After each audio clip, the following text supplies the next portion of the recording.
I solemnly swear that I am up to no good.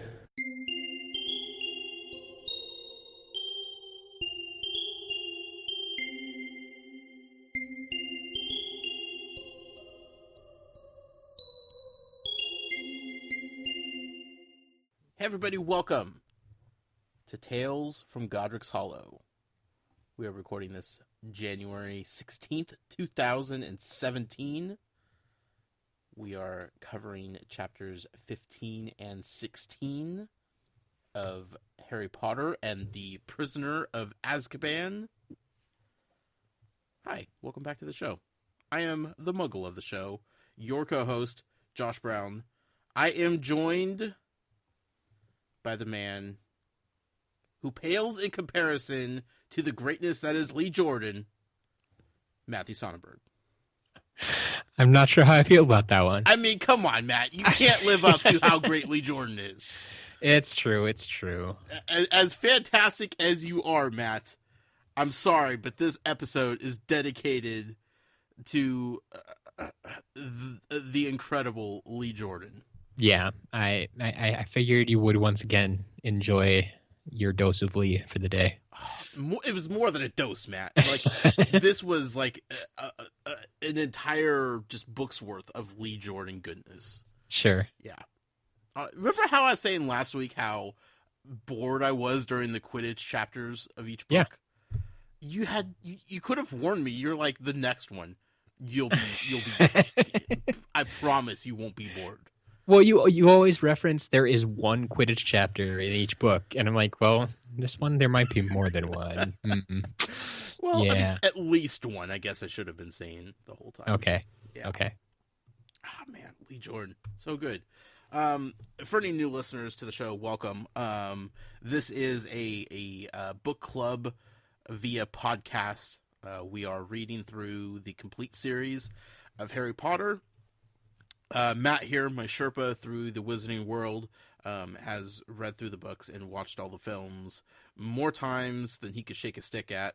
Myself, I am the Muggle. I have never read a Harry Potter book, never seen a Harry Potter movie up until we started this podcast.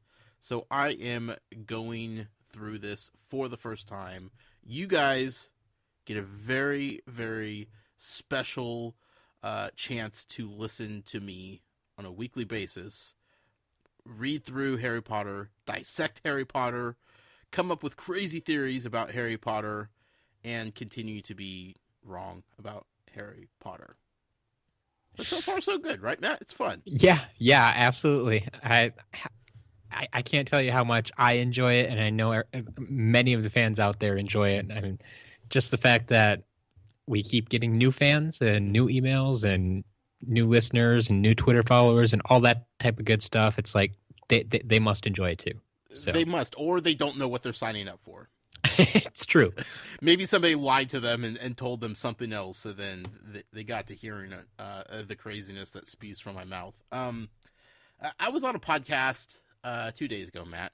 I was guesting on a podcast, which for those of you that may not be podcasters, having your own podcast is a thrill. It's super enjoyable. It's very humbling.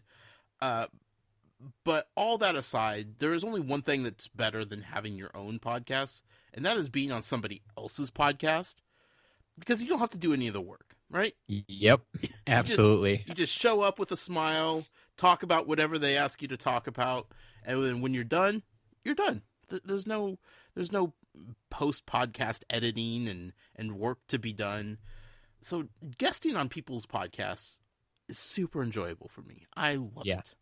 So I was on a podcast of a friend of mine. The show is called Trevor Trove, Trevor Starkey, and we got talking about the various podcasts that I help co-host and whatnot, and Tales from Godric's Hollow got brought up. And he's a big Harry Potter fan. He was in theater. He has read he started at book 4 when he was working at a library. Okay. And he had kids coming in, turning in like book reports during the summer about like this new Harry Potter book. And he's like, hey, that sounds kind of interesting, So he went back and got caught up, and he's been in love with Harry Potter since then. Sure. As you know, not everybody started at book one. From how I gather the Harry Potter fandom to be, it's kind of spread out as to when people picked it up. Yeah. But he loves the series, seen all the films, read all the books, yada yada yada. And I was telling him how the story I like to tell with podcasting with you, Matt, is sometimes I say crazy things. Sometimes I'm predicting things or guessing how things are going to go, and I listen very, very carefully for audible cues that you may or may not give off. Sure. You're very good about resisting. Everybody knows how great you are. But I always say, if this was a video podcast, you'd be done for, right? It would be much harder. I would get you to crack. I wouldn't say I'd be done for, but it would be much harder. Maybe not right off the bat. Maybe I'm not giving you enough credit. But I feel like there would be enough for me to work with to where I may push certain things farther than I may if I'm just talking. Sure. So as I'm telling him this, he's kind of laughing and whatever. And he asked me about one of the crazy theories that, I'm telling him I have these crazy theories and hypotheses about what's going on. He's like, well, what's one of them? So I start going into my theory with Crookshanks. And and it's a video podcast. So it is, he's on camera, right? So as I'm starting to say this theory, we both at the same time have the realization of this is a video podcast and everything I just said about Matt may come true right now. So he had to put his hand in front of his camera on his computer to prevent me from seeing his facial reactions to it, because he was not ready to have to hide anything from me. So yeah, it makes sense. I almost got him, Matt. I almost got him. Well, Trevor, if you're listening to this, thank you very much for doing your part. I'm sorry if it ruins your podcast at all, but I sincerely thank you. Yeah, he did good. He backed down, and I didn't want to push too much because, again, if I really want the information, I'm just gonna go get it, right? Yeah, it's out there. Like you said, it's one Google search away. Yeah, which is scary. God, sometimes I feel like I need to search names or words that I'm unfamiliar with the spelling, because again, I'm listening to the book being read to me, so I'm not seeing the words in front of me. Yep. So if I forget how to spell Trelawney I will start to type it in my search bar. I'm like, I can't do that. It's going to go badly immediately. Yep. So it's tough, man. Yeah, because just about any Harry Potter term or Harry Potter name, the first result is going to bring up the wiki, and that's just a rabbit hole. Yeah. They have so much on there, and even just a character, it takes you through their entire history, things that are in the books, things that aren't in the books, but they don't care about spoilers. So everybody's read them by now. Yep. Or if you're on the site, you've already read them at least. Right. If you're looking this stuff up, you care enough to already know about it. Yeah. So it's tough, but so I almost got something from another podcast host, but he outsmarted me just at the last second. So I like it. Yeah. So again, this episode we're covering chapters 15 and 16. Last week, I was talking about how, like I said, I was kind of bored with the Quidditch chapter. It was so-so. Snape's Grudge, the chapter, was far more interesting. But we only have a few more chapters to go, Matt. It's true. And I'm going to say this right now. Yeah. I still don't. I think there's even more questions going on now than there was last time. Yep. Nothing is getting resolved in this book. No. I promised you from here on out, we'd reveal at least one thing off that list every week that you gave me. And this particular one was who wins the cup. That was on your list. We figured it out. Okay, I guess so. But even I was very careful with my words. Yeah, that's true. But I feel let down that was the one thing that we found out. I know. There are much bigger things. Much bigger things. Also, I was caught up in the whole Lee Jordan love fest that I had going on in this chapter. Like, I didn't even realize that was something I really cared about. That match. So then, like, going into, like, chapter 16, and by the end of it, I'm sitting there with a blank stare on my face, thinking there's no way this could be the end of the chapter, because now I feel like we've gone backwards as far as how much information we know and what we could assume.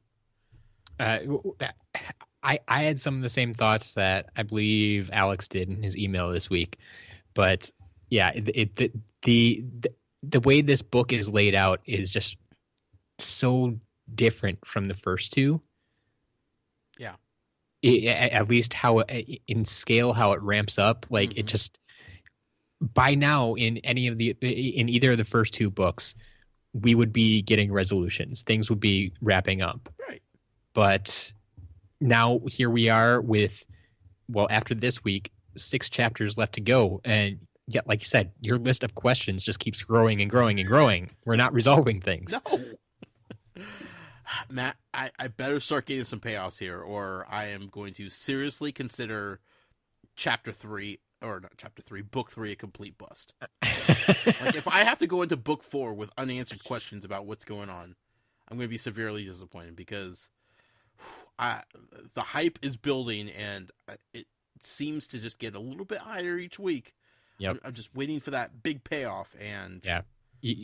Believe me, you will get lots of answers very quickly, and the more and more that I think about it, I'm very glad that you're not reading the book physically, because if you even just saw some of the chapter titles coming up, like Val won't even tell me what they are. I'm like, so what's the next chapter? She's like, next week.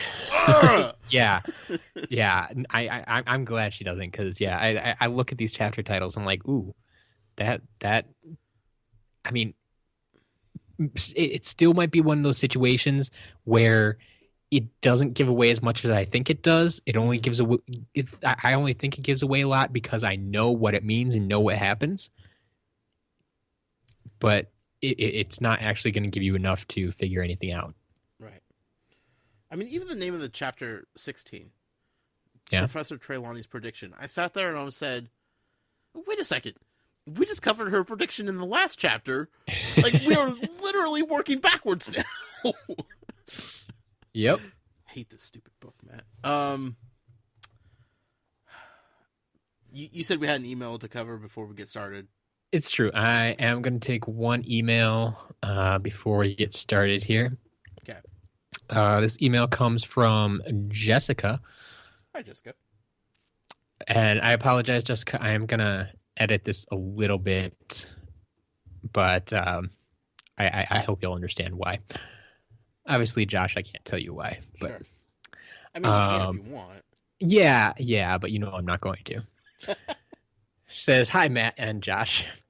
I thoroughly enjoyed last week's episode. It was so fun to travel this journey with you and Josh. And I must admit that some of his theories are hilarious, and some are so close to the truth, yet still so far off. When Josh starts getting close, I hold my breath, wondering if he will actually figure something out. But anyways." Like what, Matt? Going back to the last episode, it was the troll in the bathroom in the first book when the trio finally became friends, not when they met Fluffy. When they met Fluffy, Hermione was still more worried about being expelled. So thank you for clarifying that. Yeah, that's true. That was one of those things. Like, I knew it was one of those big moments at the end of the book, but sure. Yeah, it was actually the troll in the bathroom, which is actually in the middle of the book. So, okay. In any case, I was a little bit off on that one. And let's see. She also says, I think this is where we edit things. So she says, "I can't wait to see how Josh responds to the end of the book. Keep up the good work. Listening to the podcast is one of my favorite parts of the drive to and from work." Oh, well, thank you. Now, if you could just tell me what I'm getting close at, like just some hot or cold action going on, you could tweet at me at the noise. Just let me know. I'd appreciate it if you didn't. Thanks. In any case, Buzzkill, Matt. We can get into chapter 15 now. I think we should. Do we have any new characters to cover? We do. Chapter 15, the Quidditch Final. We essentially get to meet the rest of the Slytherin Quidditch team. We've already met a couple of them. With like Marcus Flint, their captain, we've met a couple of times, and we know Draco's on their team. But now we meet Warrington and Montague. They're the two of the chasers. Sure. And then we met Derek and Bowl, who I have to assume Derek is the last name too, because everybody else is just listed by last name. They are the two beaters on the team. Yeah, those all sound like Slytherin folks. They do, and I honestly, I think part of why we only get last names is they almost sound more intimidating that way. A little bit, yeah. They sound like distinguished families that they're coming from. Oh yeah, definitely. Yeah. Like Warrington and Montague, yeah. Derek and Bowl, maybe not so much, but sure. At the same time, they're the beaters, so right. Kind of fitting, anyway. Yeah. It's chapter 15. Yep. Quidditch Final. Okay. Before I get into, just my absolute love for Lee Jordan, we got some things to talk here. Okay. Hermione starts off this chapter in a way that we've never really seen Hermione. She's vulnerable in a way to start out with, Like, sure. Like, just emotionally just beat down, just... Yeah, because she just got the letter about Buckbeak, yeah, right? Yeah. And, like, to me, she's always felt like the strongest of the trio. Like, she's the rock that keeps the group intact and grounded and emotionally together, right? Yeah, I mean, we've always said about her that she's like the most logical, cool-headed one. Even when they're sitting there with staring at a three-headed dog, she's the one looking around and noticing the trap door. Mm-hmm. She always keeps her cool, and I mean, it's kind of weird to see that she finally loses it, but honestly, I mean, she has reason to. Right. And it doesn't last long, but there's this brief moment of her being vulnerable that it was... Again, I feel like myself and maybe a lot of people when they first read through it have been hard on her this book because we don't really know what's going on. And we still don't know what's going on. Let me just be completely frank about that. Yeah, but yeah, I know you mentioned last week, like, she has not been a likable character. No, she hasn't been the Hermione that we loved in the first two books. Okay, at least the second book, right? The first one, we were still trying to warm up to her because she was still kind of that know-it-all, you're not sure where she's going to fit in type of character. Yep.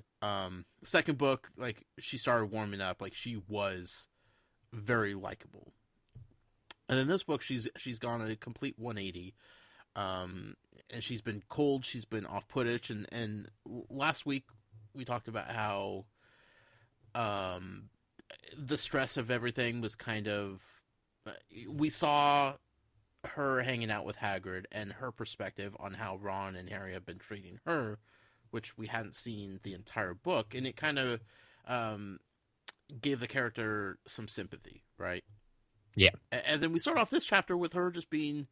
like, almost just, like, completely broken down and vulnerable. And that's the word I keep going to because it just is unusual to see her in that frame of mind, like, it's weird. And it's kind of upsetting, too, because, like, if she's cracking under this pressure, like, I don't know if Ron and Harry could handle, like, they're good to her, and they will, pick her up when she's down most of the time, I think. But, like, again, she's the Rock. And yeah, it scares me to see her vulnerability like this. we see right away too. Like I made a note of this, that like Ron really doesn't know what to do. He is still your stereotypical awkward 13-year-old boy. Yep. My favorite quote is Ron, looking quite terrified, patted her very awkwardly on the top of the head. Yeah. And you can totally picture this, and just standing there looking at Harry. He's like, "Get her off of me." Yeah. Well, and he's still like in the mindset of I'm mad at her. Yeah. You know? And she just breaks down and hugs him. And like, what are you gonna do? But quickly Hermione kind of comes back around, and thanks to Malfoy being who Malfoy is, like I feel like we got the resurgence of the Hermione character that we love and adore so much. Maybe even tenfold. Like she slaps him right across the face. She like you said, quickly came back in the other direction, and it's like she saw her vulnerability. She was able to release it a little bit, you know, especially in front of Ron and Harry. And then she's just like, you know what? No more. This is done. Like, psh, Malfoy, like, okay, he's kind of had it coming for like 2 books now. Absolutely. Who would have thought it was going to be Hermione, though, taking it out on him? Exactly. And that's why it's so surprising. And so it just feels so good to read that. Yeah. Because it eliminates everything that she was just... The vulnerability is just washed away. She's just like, nope, you're messing with the wrong person here, you know. That kid is tougher than nails. So, I liked it. I enjoyed it. It was good. Yeah. And this newfound Hermione attitude kind of went in to Trelawney's class, Professor Trelawney. Absolutely. Hermione is becoming like a mini McGonagall. Yeah, she's kind of adopted the same attitude that McGonagall has towards divination. Yeah. Yeah, and just like I see a lot of McGonagall in Hermione, like how she's starting to develop. She does things for herself. She's very independent. She's very strong. She doesn't take guff from anybody, really. And then, like, again, she doesn't believe in this nonsense, this gibberish. And she's not going to pretend like she does either. Yeah, very true. Yeah. I think Professor Trelawney's class would be the easiest to take a nap in as a student. Like, as the classroom is being described and everything like that. Exactly. Oh man, I'm ready for a nap just reading about this. All right, like I'm always picturing this up there with I forget the exact description that we got earlier, but I always picture it like with giant beanbag chairs and just little tables, so you're sitting there relaxing and it's all warm. And I mean, I don't care for the aroma necessarily that they describe in there, Sure. But like other than the fact that it seems kind of stuffy, like yeah, you just want to lean back and take a nap. Yeah, mellow and the fire's crackling and doesn't seem like there's a lot of natural daylight coming in. And yeah, I don't know, like the one teacher from last book who was notorious for putting kids to sleep. The history Professor Binns. Yes, sure. Yep. Like, okay, that's just him as a professor, like just being flat out boring and is putting kids to sleep. But like, I don't feel like anything about like his classroom, his setting, was like actively encouraging kids to pass out.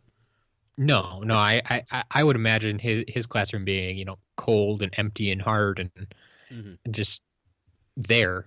Right. Whereas, yeah, Trelawney's classroom is very much the atmosphere puts you to sleep. Right.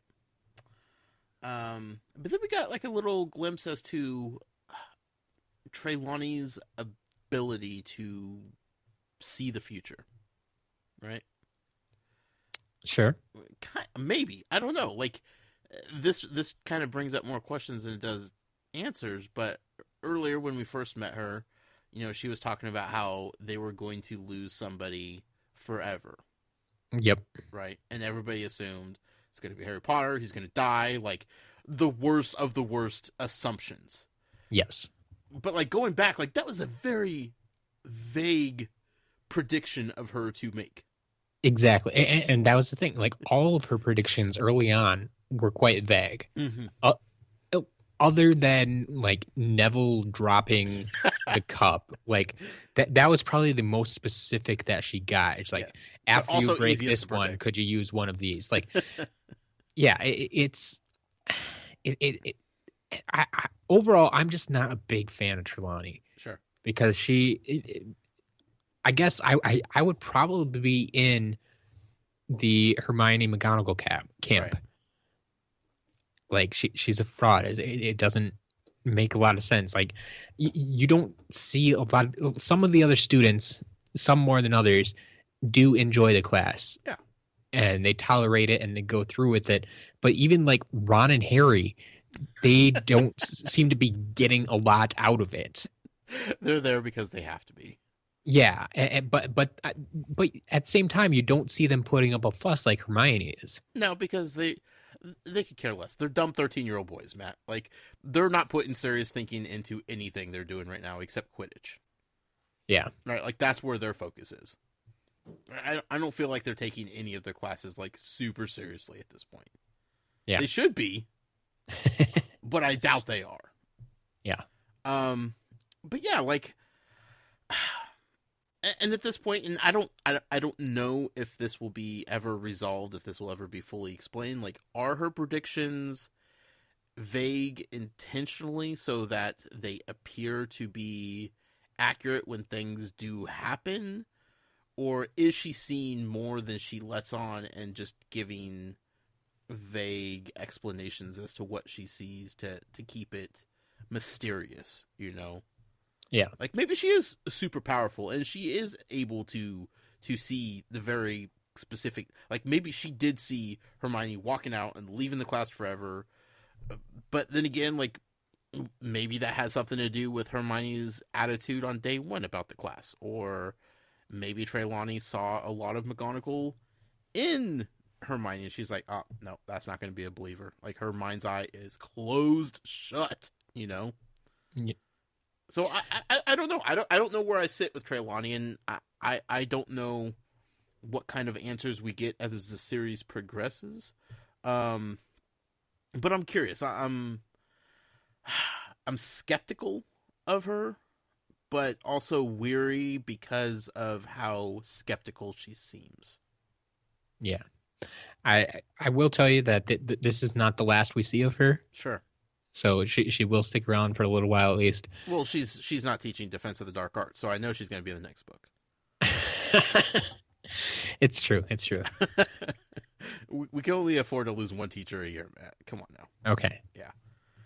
But I mean, even so, like even going forward, like I don't know. You have the answer that you're not going to tell me, but do we see more fleshed out explanations as to how accurate she is? Is this worth, you know, the weight in gold that she claims it to be? Or is it kind of just hocus pocus nonsense that, you know, only certain people will believe in because they've been, you know, inhaling the incense a little too much? Don't know. As of this chapter, yeah, you don't have a lot of answers. Going into the next chapter, though, I think it might give you some idea of what's going on, though.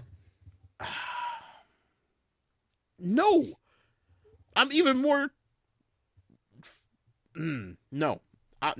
No, I don't know what's going on. Next chapter, in my notes, I put that she's a total whack job. Like, I feel like she goes deeper off the edge as to like whether or not I believe anything she says, or how much I should believe, or the specifics of what she's saying. Okay. And we'll definitely get back into it next chapter. But I don't think that resolves my questioning of her abilities. Okay. Yeah. Like I said, I'm skeptical, but I feel like that's intentional from J.K. Rowling. Sure. Because that's totally her style. Yeah. Makes us think one thing, and then look at this hand over here. Da, da, da. Um, there was a note about like Neville being, because of the exams and everything, like near a full mental collapse. I feel like Neville's always on that ledge, like just tiptoeing that edge all the time. Yeah, so can you picture him when there's actually pressure, like when everyone else is experiencing pressure? How much? I see what you're saying, but in my head, I don't see him as any different than he is on a day-to-day basis. So you're saying comparatively that Neville's taking this pretty well. Compared to the rest of the students, yeah, probably, because this is just another day in the life of Neville Longbottom, you know? All right, I like it. that's how he's been presented through 3 books. This is what he was made for. Yeah. And speaking of the exams, Ron is definitely stressed out as well. I liked the quote in the book where he said that, he forgot to be horrible to Crookshanks. Like he was studying so much. Yep. Like that's how much he thinks about like being horrible to Crookshanks and how mad he is at that cat on a regular basis. That like it's written about that he forgot to be horrible to this stupid cat because of how much he's studying and worrying about exams. Well, the cat ate his rat. I mean, he's mad. I know, but come on, Ron. Like this is months later. Let's move on here. Well, just at the beginning of this chapter, though, like they all finally when they kind of got back together, got the trio back together, it was because Hermione apologized about Scabbers, and then Ron kind of admitted it's okay. I'm kind of getting past that. You know, he was old, and maybe now I can get an owl. Exactly. He should have been thinking about this the whole time. Yeah. That stupid little rat didn't do him any good anyway. Slowly moving on, but it's something like that. It's been with him for 12 years, like his entire life. I know. It's just it just cracks me up that like that exam, like how it's described that the exams are so stressful is by comparing it to like how it makes him forget to be mean to this cat. That's all that had been on his mind up until that point. Sure. It just cracks me up. Because 13-year-old boys are dumb, Matt. I'm just saying. Absolutely. Yeah. So we have the exams, you know, it's all, it's Easter break, I guess. Which is exam time, but also around the Quidditch final, with the big match, Gryffindor versus Slytherin. I loved the description and detail put into the hype buildup of this matchup. Yeah. Like it felt like a collegiate atmosphere, like two rival schools going head to head, like in a bowl game, like everything on the line. Both these schools are just like bred to hate each other for no real reason other than they go to the opposing school that is designated to be the rival of the school that they attend. Exactly. I mean, maybe this a little bit more because the Slytherin folks are some horrible, horrible kids. But, you know, it just, I love how much hype and buildup there is going into this match. Like, I felt it. You know, it felt electric. It felt big. It felt important, where I haven't really felt that going into a Quidditch match yet until now. Well, I think it helps that this was the Quidditch final, and we're at that point in the season where this game means something too. Yeah, it's not like it's the toilet bowl, right? Where the game doesn't matter, the points don't matter. This is the big one. This can win it all. But at the same time, I would argue that all of the other stuff surrounding this matchup made it more important than just the cup. For me, as the reader, as the bystander, like for the two houses, like getting the Quidditch Cup, like that was big time, right? Like that's what they were going for. But you know, like how horrible Malfoy is, how horrible the Slytherin kids are, like you know, the Hermione thing, and Like, just all the personal beef that's been going on between everybody, like, and like them even talking about like the build up and like how Gryffindor kids had to like circle Harry at all times to protect him and make sure he was safe. Like all of this stuff, like I'm feeding into all of this more so than it just being this is for the cup, this is for the championship. Like, yeah, I understand that part, but man, I am far more interested into like the personal feelings attached to this. Yeah. Good stuff. Good stuff. I thoroughly enjoy it, and this is one of those cases where you told me a long time ago, and I didn't believe you, Matt, that it was one of those just wait and see moments where I used to complain about like Quidditch and the points and like the 150 points for catching the snitch, and how that like wouldn't really matter, and you kept saying like there are cases where it does kind of matter. Like that 150 points means a lot than just it ending the game. Yes. And I didn't believe you, Matt. But this is the perfect example of why catching the snitch for 150 points means so much. Yep. There's no way they're going to outscore them by enough to win. Right. So they need to catch that snitch, but they need to catch it at a certain time too. I guess I had always just considered it in the game-to-game matches. Yeah. How that would affect the result of each match. I had never really taken into consideration like the accumulation of points throughout the season. Yeah. It's a season-long thing. Like winning games helps. Because that probably, I mean, winning games means you have more points. So, yeah, it's going to help, obviously. Right. But you can have a bad game and the points are still going to count for your overall total. Right. Or you can lose the game, and if you only lose by 10 points, then you still had a good game, and like those points are going to go a long way in the overall season.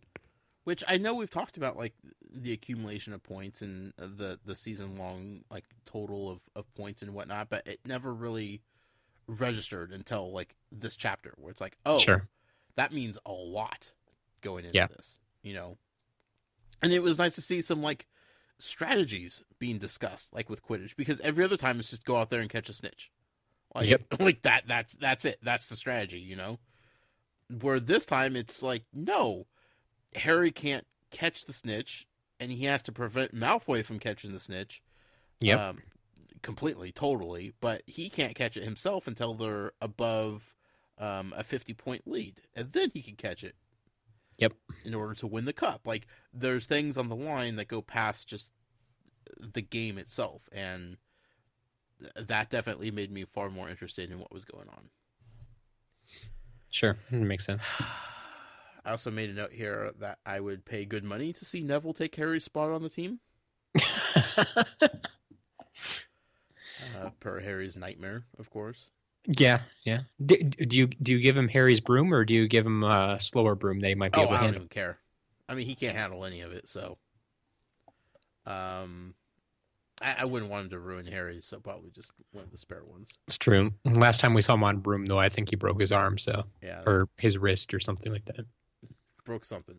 Also, Quidditch on dragons. Can we get that sport going on, please? Like, what phone call needs to be made here in order to up the game of Quidditch? Well, that's like Quidditch Extreme.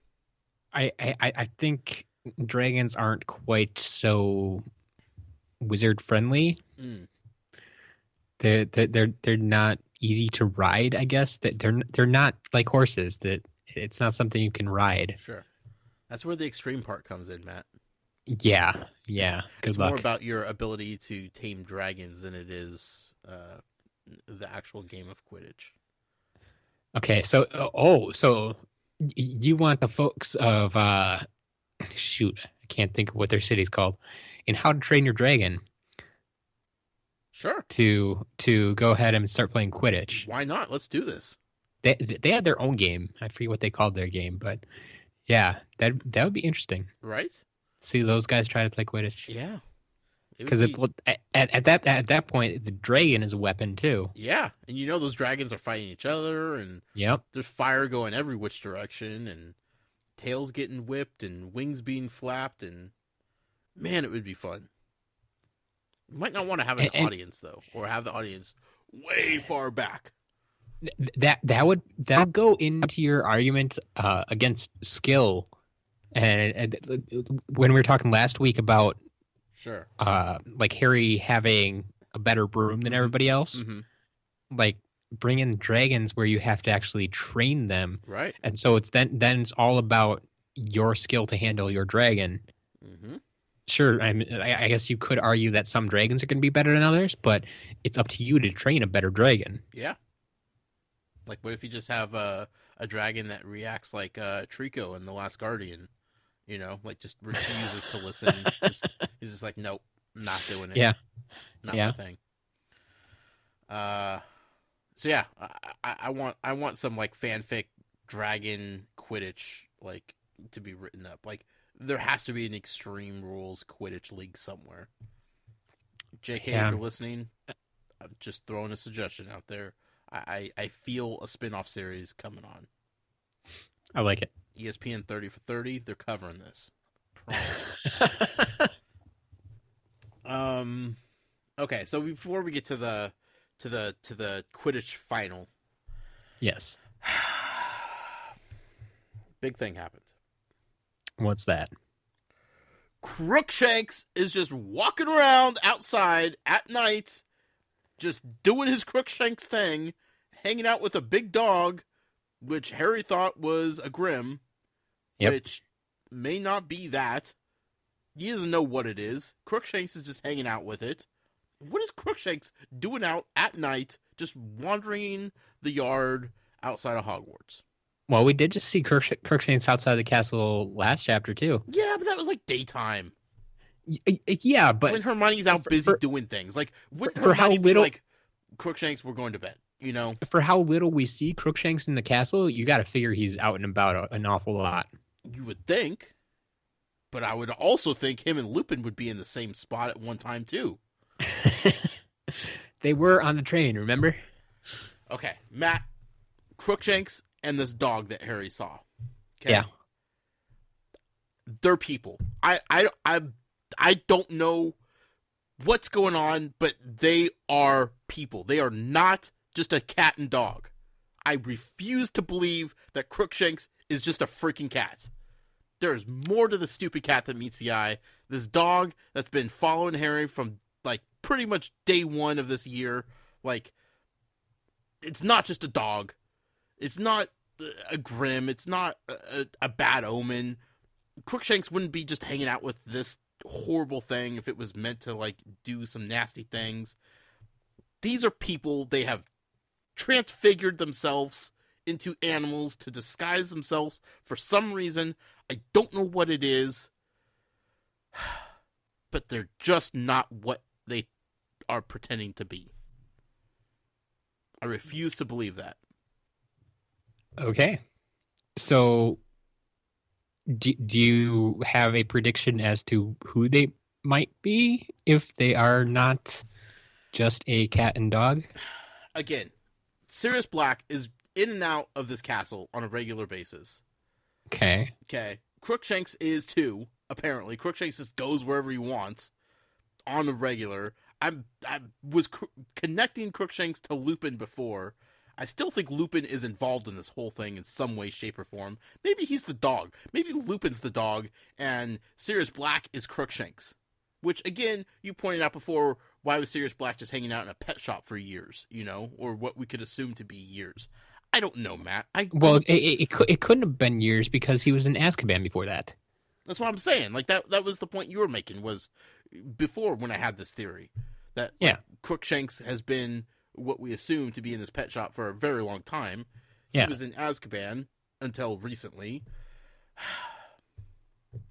I don't know who it is, or I don't know. Okay, here's another thing that keeps popping in my head, which I don't think that we've gotten fully explained or like really hashed out. Okay. During the last book, Hermione turned into a cat. Sorta, right? Yeah, with the Polyjuice potion. Yeah. Yeah. And I'm not saying that's connected in any way, shape, or form, but I can't stop thinking about that scene and how it was just passed off as in, oh, there was a cat hair instead of a human hair that she was trying to use, and that's how she turned into the cat, and then she went to Madame Pomfrey's, and now she's all better. So she didn't so much turn into a cat as some sort of cat human hybrid. Right, yeah. It wasn't a full-on because cat. the potion wasn't made for animal use. Right. Didn't she have like a tail and like Yeah, cat she had a features? tail and cat face and stuff, and Yeah. I think you could assume she's furry all over. Sure. But And I'm not Yeah. saying like, because obviously we've seen Hermione holding Crookshanks, right? yeah, So I'm not trying to make that weird connection, but it's just, I don't know, like that keeps sticking out in my head because it was a weird thing that just kind of happened out of nowhere, and then everything else happened with the Chamber of Secrets so quickly that it never really got discussed more than that. And I don't know what that have to do with this, Matt. I really don't. But sure. all I'm saying is this dog and the cat are not who we think they are. Okay. I refuse to believe Crookshanks is just a cat. And I don't Okay. know what's up with this dog. But the dog is definitely just lurking, right? Hanging out in the shadows. I don't know. I don't like it. Well, we'll have to keep reading I don't know who else. and hope you get Crookshanks would be. answers. If it's not Lupin, if it's not Sirius Black, who else would it be? I don't feel like it's Voldemort. That's stupid. I would think Voldemort would pick something better than the stupid tabby cat, you know? Maybe he's the dog. I don't know. That's weird, too. I don't know, Matt. I don't know. Yeah. I'm so fed up with this. I'm just... they just keep shoving Crookshanks down our throat, Matt. Either, like, it is the biggest red herring of any book in the history of books, or I am onto something and I just can't nail it. I feel like I'm close, though. All right. Is it McGonagall? We've seen McGonagall turn into a cat. That'd be weird, though, right? Like, why would McGonagall be in a pet store? We have seen McGonagall turn into a cat. Likes lemon drops, Matt. Does Crookshanks like lemon drops? Do we know? Ooh, if there's a lemon drop reference at all coming up here, game on. Game on. But we've seen Hermione and McGonagall having some like Not secret as meetings. far as we know. We'll find out. But we've seen those two having secret meetings.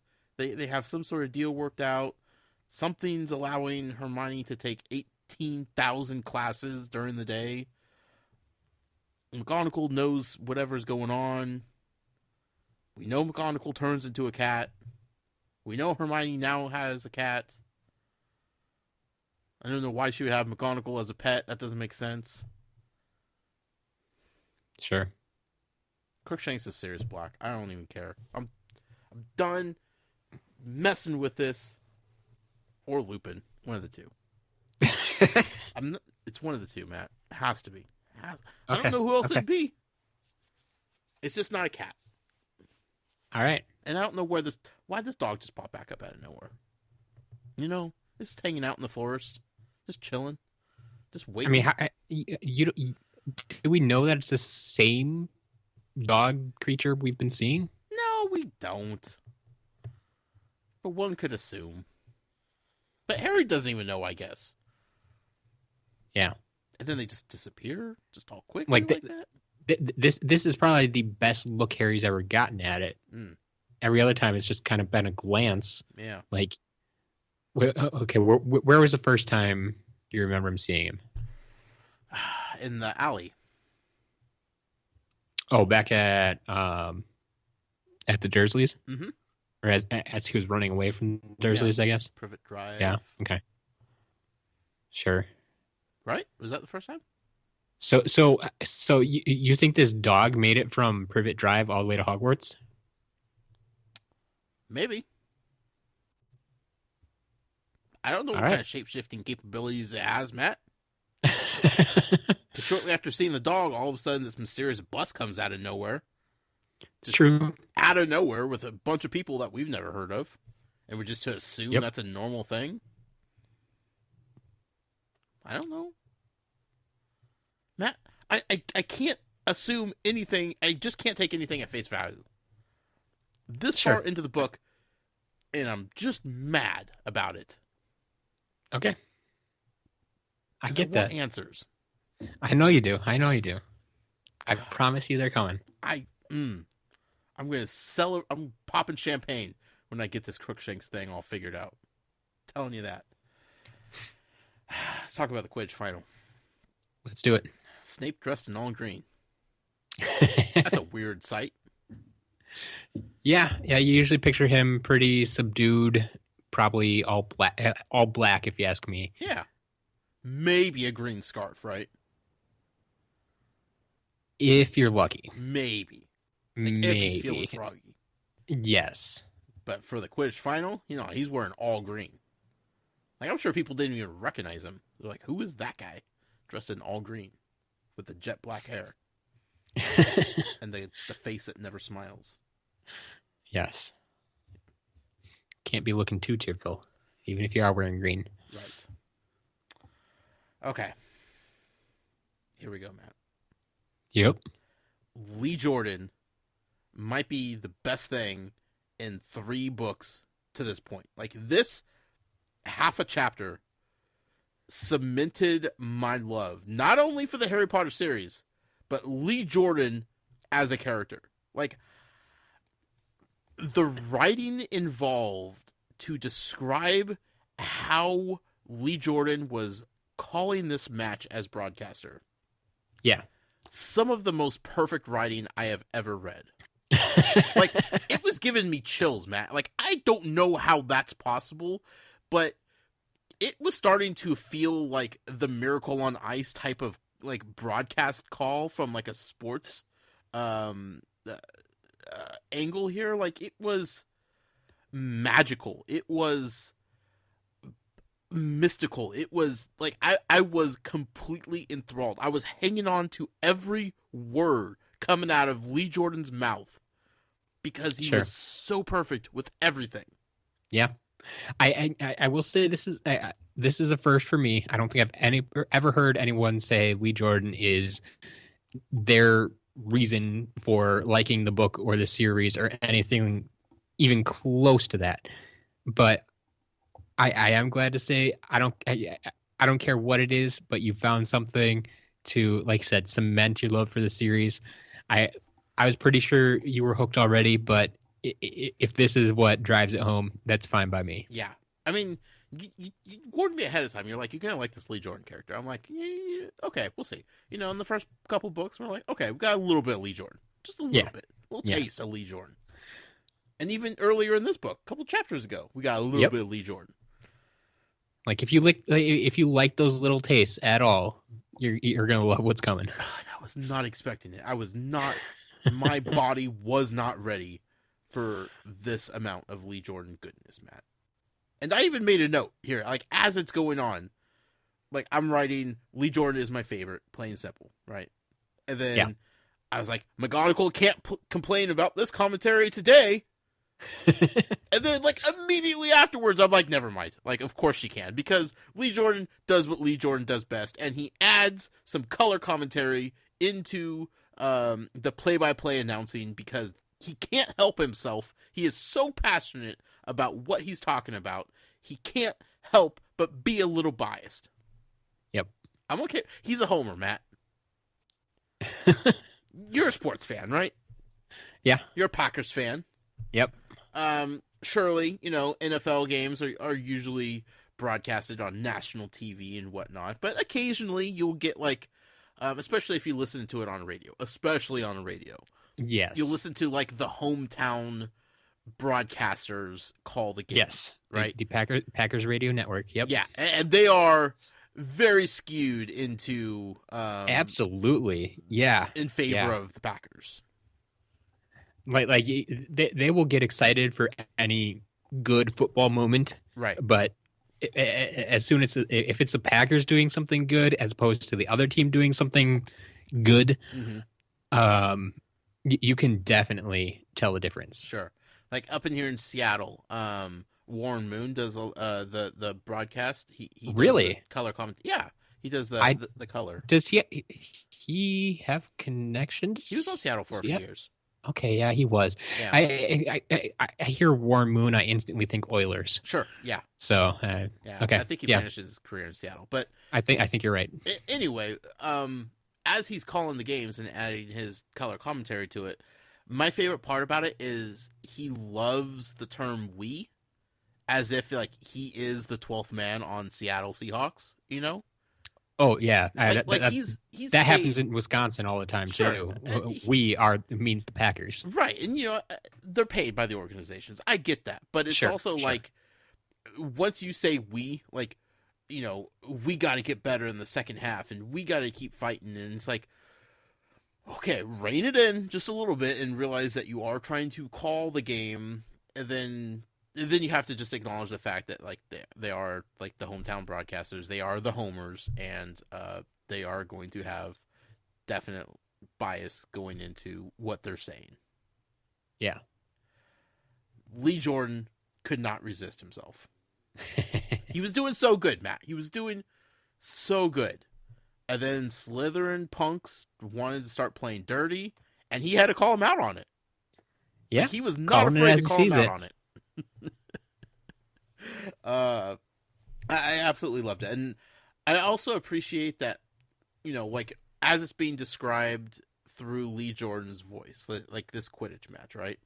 Yeah. Then we also are led into the secret, I guess, quote unquote secret, that Harry is not really paying attention to anything but Lee Jordan calling the match, because that's how he is supposed to know when Gryffindor is up by enough points for him to go get the snitch. Well, yeah, because he doesn't want to sit there and watch the other players the entire time and try to keep track of the score in his head and all that type of thing.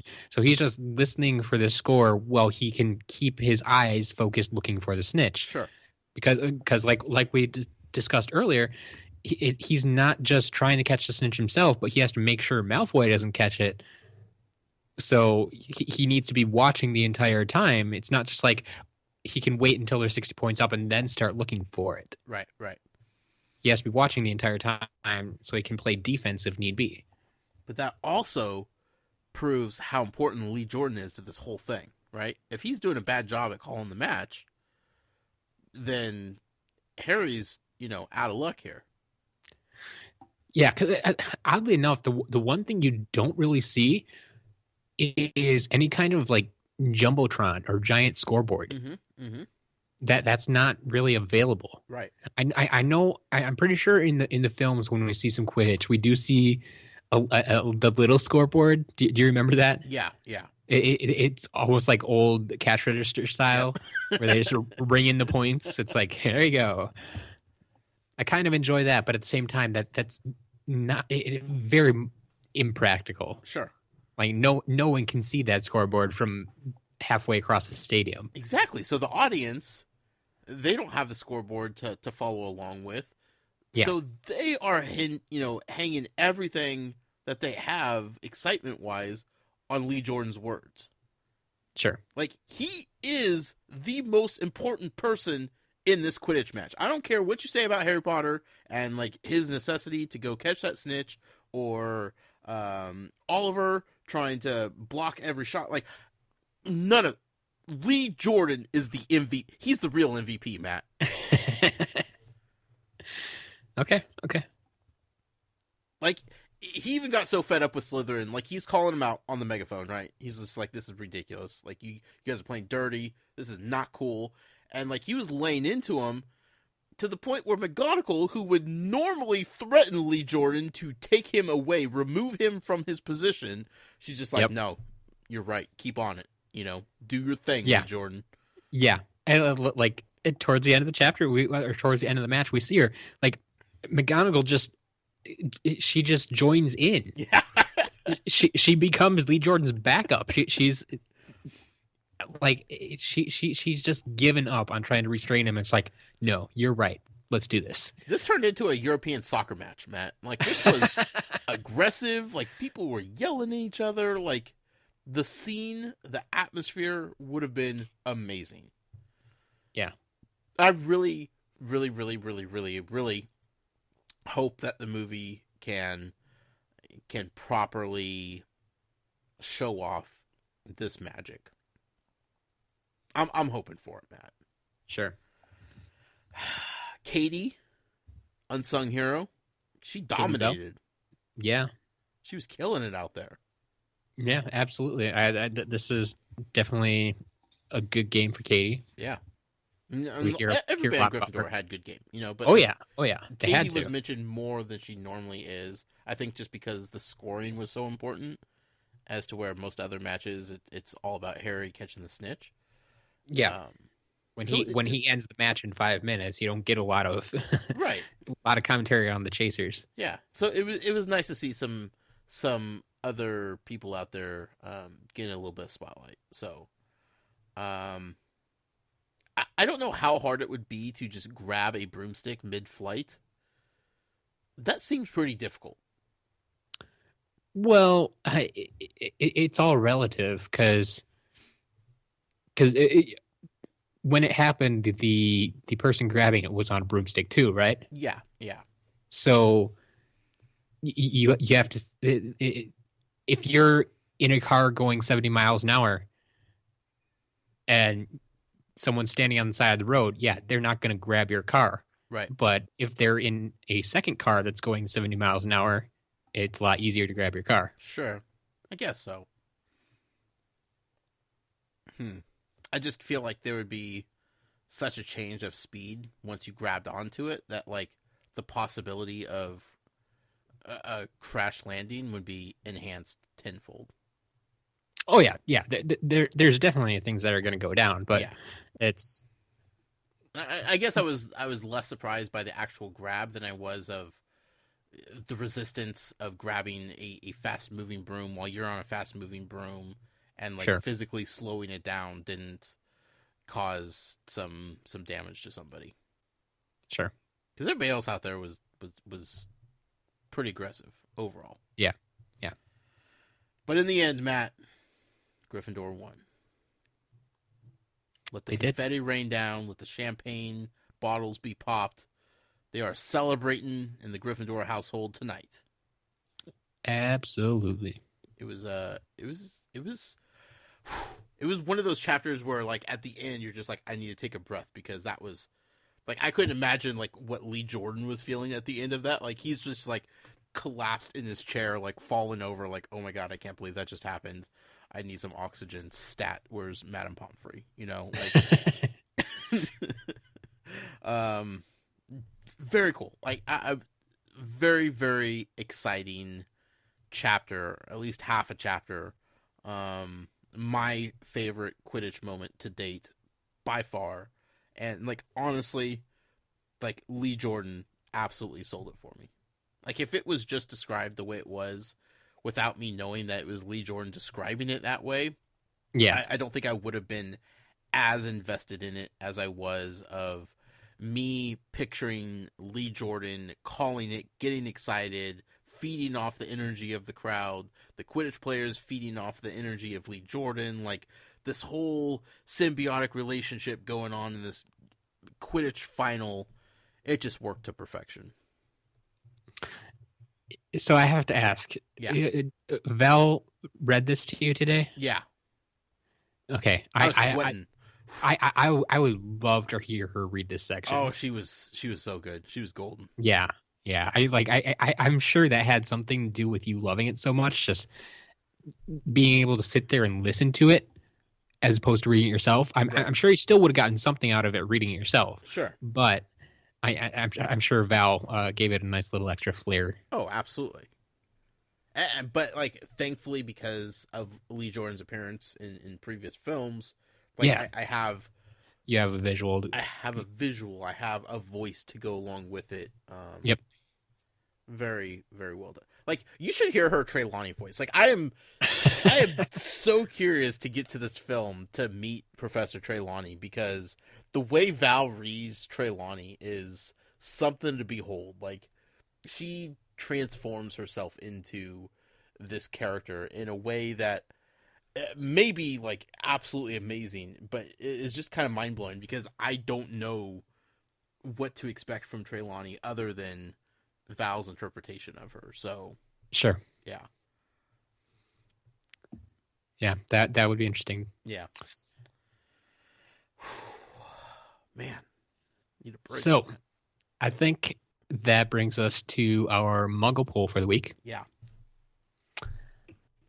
Good time to throw us in here. Right after you go off about your best bud, Lee Jordan. BFFs forever. I just had to find out, which major sporting event would you most like to hear Lee Jordan commentate or try to make sense of? Sure.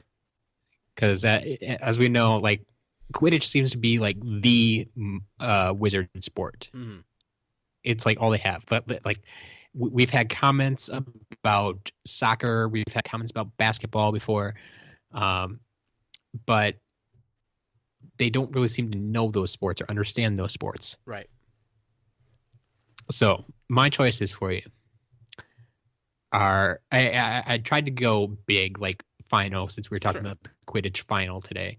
So we have the Super Bowl, the Stanley Cup, the Indy 500, or the World Series.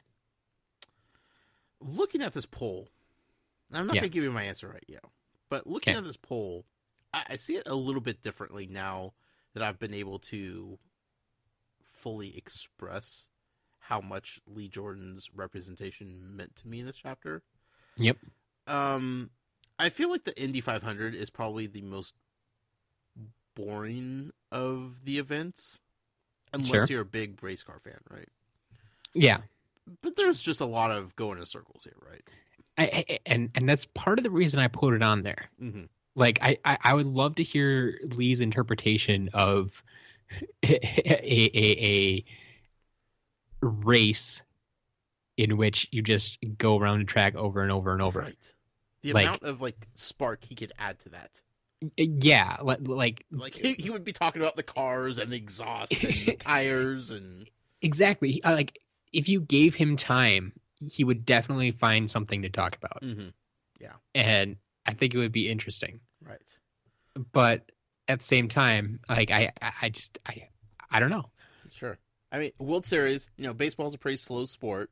But like World Series, like ninth inning of like a tie game and like game 7 of the World Series, like with all these extra additives to the formula here, like that would be pretty amazing.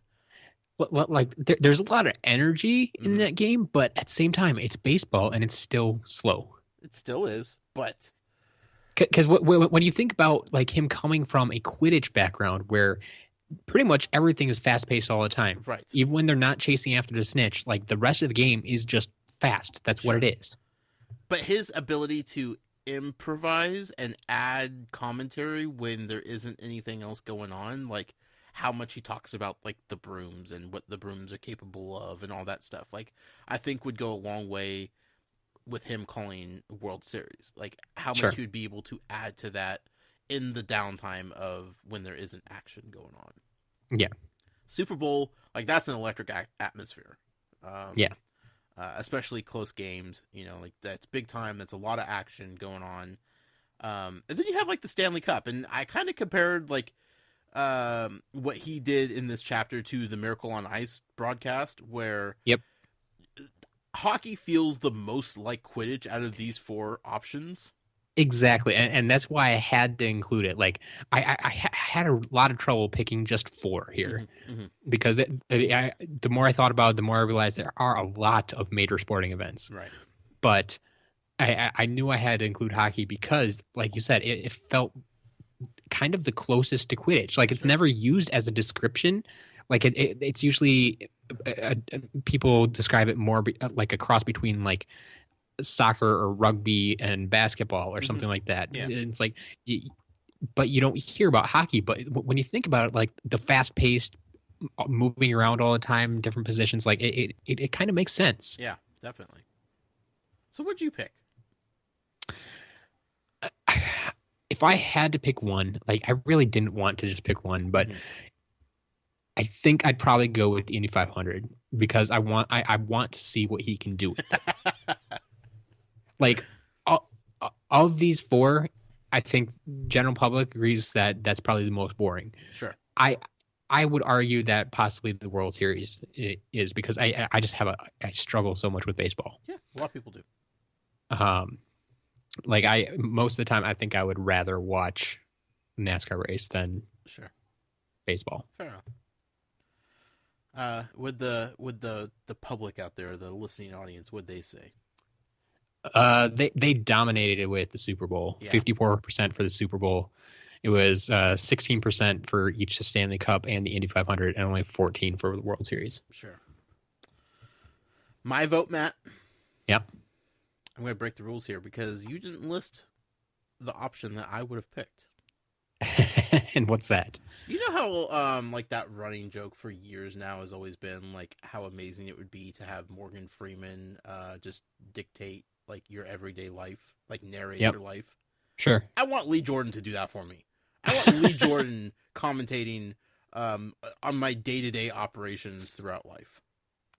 That kind of goes like I've always wanted like my own theme music. Right. Just wherever I go, have my own theme song. Sure. Playing. Just imagine just like Lee Jordan, just like making the most out of like the most mundane things that you could be doing during the day. Yeah. Be so good. So good. Fair enough. Yeah. It's probably the last Lee Jordan reference of the book, so I'm just gonna like just cherish this for just a few more seconds. And there you go.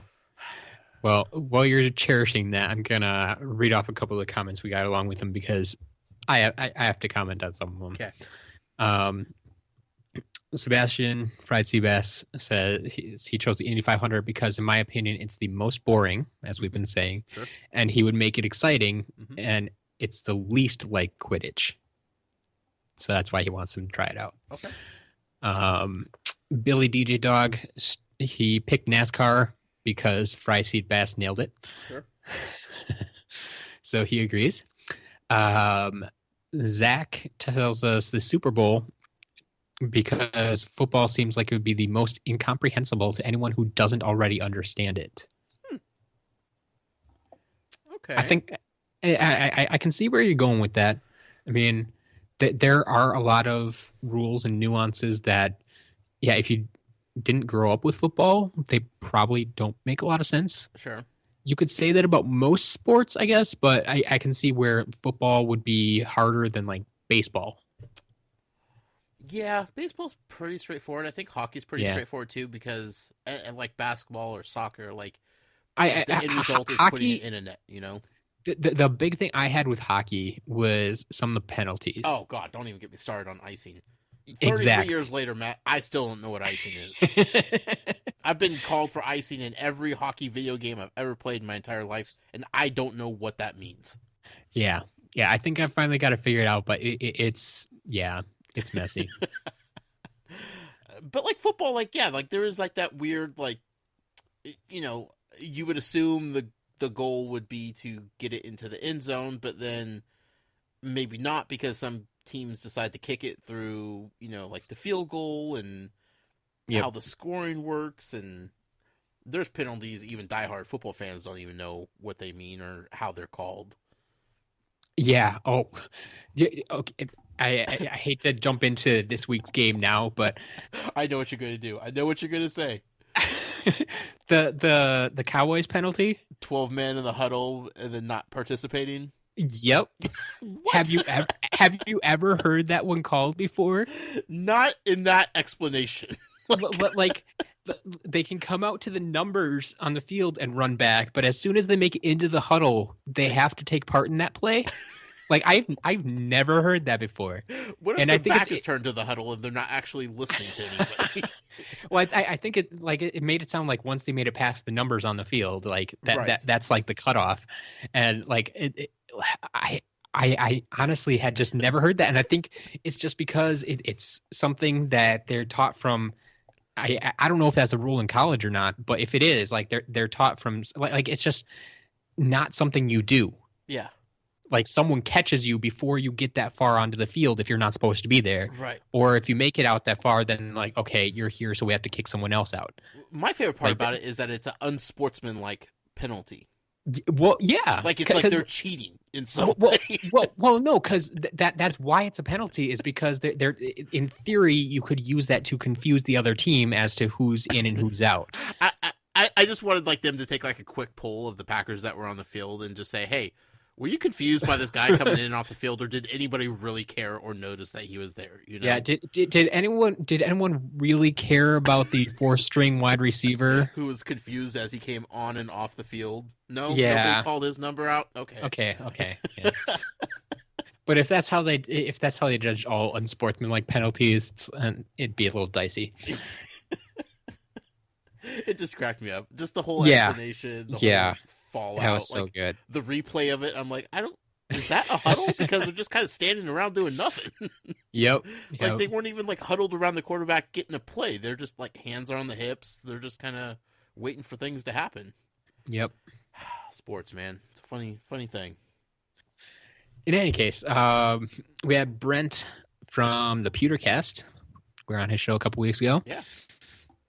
It says, I picked the Super Bowl because of the prestige, but the NASCAR thing is a super close second. I wonder why he's... I wonder if he's a NASCAR fan or if he's interested in NASCAR for the same reason the other guys are. No, that would be my guess. It's probably a NASCAR fan. Yeah. Well, maybe he's just interested to see what Lee Jordan could do with it. It's true, too. Yeah. But then we also got a comment from the one and only Atari Alex. And I just cannot agree with his comment. He picked the World Series because baseball is greater than other sports. I'm sorry, Alex. It is America's pastime. You are objectively wrong. America's pastime, Matt. Yeah, I don't agree with that either, but... Alex. He knows exactly what to say to get to you sometimes.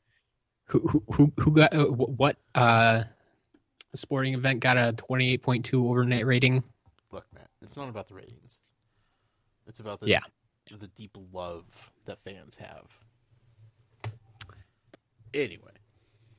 Anyway, chapter 16. Professor Trelawney's prediction. Yeah. We did meet one new character. Yes. One I'm sure you don't care for. But he goes by the name of McNair. Mm-hmm. Yeah. Mm-hmm. Interesting. I don't like it. I don't like it at all. Yep. But before we get into the depressing part, okay, because this chapter... Okay. Chapter 15 was an emotional roller coaster. Like, the highs of chapter 15 were pretty darn high. The lows of chapter 16 were so low that... Yeah. Wow, what a turn of events in 2 chapters, you know? Thankfully, Matt, there was a little buffer slid in there to separate the greatness... Pretty sure I know where you're going. That is chapter 15 and the downs of chapter 16. Yep. The giant squid is back, baby. Every time I read about that now, like, I have glossed over the giant squid so many times, but you just fell in love with him instantly. Like, hey, look, the giant squid's back. I couldn't have told you that he was mentioned again. No, because it was like a one-sentence thing. It meant nothing to the story at all. And still, even this time, it doesn't really mean anything. No, never does. Except to me, Matt. Except to me. That giant squid. I'm hoping for bigger and greater things from the giant squid. So why haven't you thrown the giant squid in any of your theories yet? Just briefly mentioned here and there. Because J.K. Rowling is so sparse with how much she mentions the giant squid, that I don't feel like it's come to any real substance as to a theory that's going on currently. Okay. She hasn't dropped enough hints about the giant squid for me to perk up and pay attention to.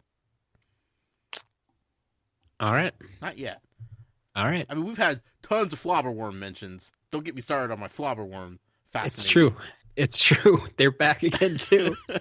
But giant squid, this is the one-time reference to the giant squid in this book. So I don't think giant squid has anything to do with the overarching story yet. Yet, Matt. All right. We'll see.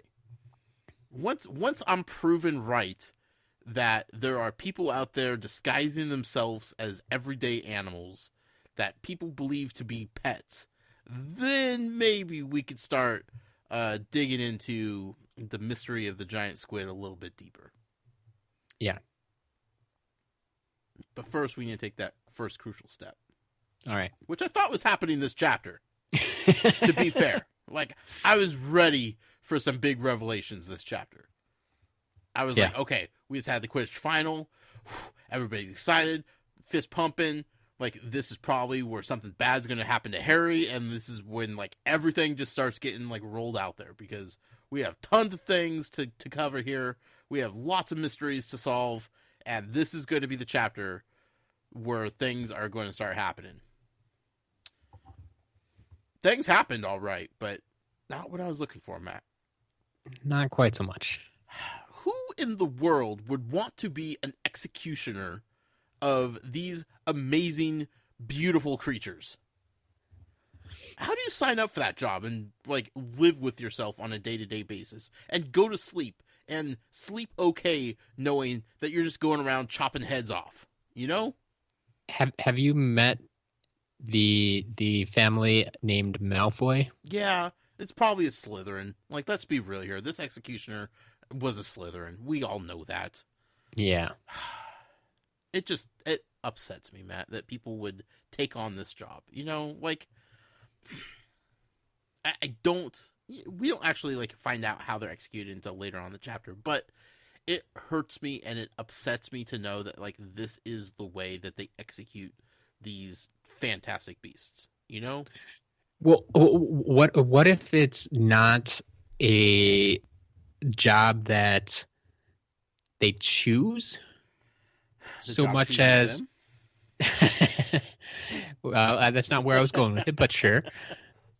But I mean, I guess we see the wizard prison being Azkaban, and they're not really let out of there. But I'm thinking some kind of, like, work release program. Like, instead of picking up trash on the side of the highway, they are sentenced to be the executioner this week. I mean, maybe, but I just don't like how the whole thing's handled. You know, like, yeah, these are magical folk here. Like, I feel like there's probably a spell out there that they could just poof and they're gone. You know, like they disappear from existence. but at the same time, we're dealing with magical creatures here. They're not your everyday creatures. It's not a cat. So they have to chop off their heads? If that's the way you kill it. We're not talking about flobberworms here, Matt. These are hippogriffs. I know. These are amazing creatures. Just whoosh, gone. I don't know. I don't like it. Makes me upset. And just it set the tone for how this chapter was going to go. And it just went downhill and downhill and downhill all the way to the bottom. Like, it hit rock bottom towards the end. Yeah. We did get another bright note, though. We learned that if you don't mess with flobberworms, like, if you don't shove lettuce down their throats, they'll probably be okay for themselves. Yep. Weird. Who would have imagined that? Yeah. You know? The mistreatment of flobberworms in this book is just exhausting to think about. Sure. I'm sure we're not even going to see them in the movie, but And then we had Lupin's exam, right? Yep. Which was far different than Hagrid's version of an exam. Absolutely. But Lupin very went, practical. Like, gauntlet. Yes. I love Lupin's exam. Like, if I had the opportunity to take his exam, like, I would want to do this. His exam felt like the obstacle course for American Gladiators. Yes. Where Yes. it's just one after another that you have to conquer and defeat. Yep. I mean, great. I mean, that's how you learn to deal with the things that he's teaching you to deal with. Like, I appreciate it, but it's just... Yeah, it only makes sense to have a practical exam as opposed to filling out. It's like, okay, what would you do in this situation? A, B, C, or D? Right. But just stark difference between, like, where Hagrid was coming from with his exams and what he was doing. So they kind of glossed right over, like, Lupin's exam, though. Like, they didn't really go into it. I mean, they spent a little bit of time with it because we got to see Hermione's first interaction with a Boggart. Yeah, that's true. Because we didn't get to see that the first time that we messed with the Boggart because she and Harry were the only two that didn't get to try it that day. Sure. They definitely didn't focus on it, though. Yeah, no, I mean, I think they spent more time with it than any of the other exams, but maybe Trelawney's. Maybe. Yeah. Also, my notes I have here that Neville is bound to have an accident regardless. Like, I don't, like, let's be real here. When Trelawney, warned him that he was going to have an accident if he spoke about the exam. Yeah, that's a pretty easy prediction here, Trelawney. That's basically what she predicted the first day too. Mm-hmm. It's true.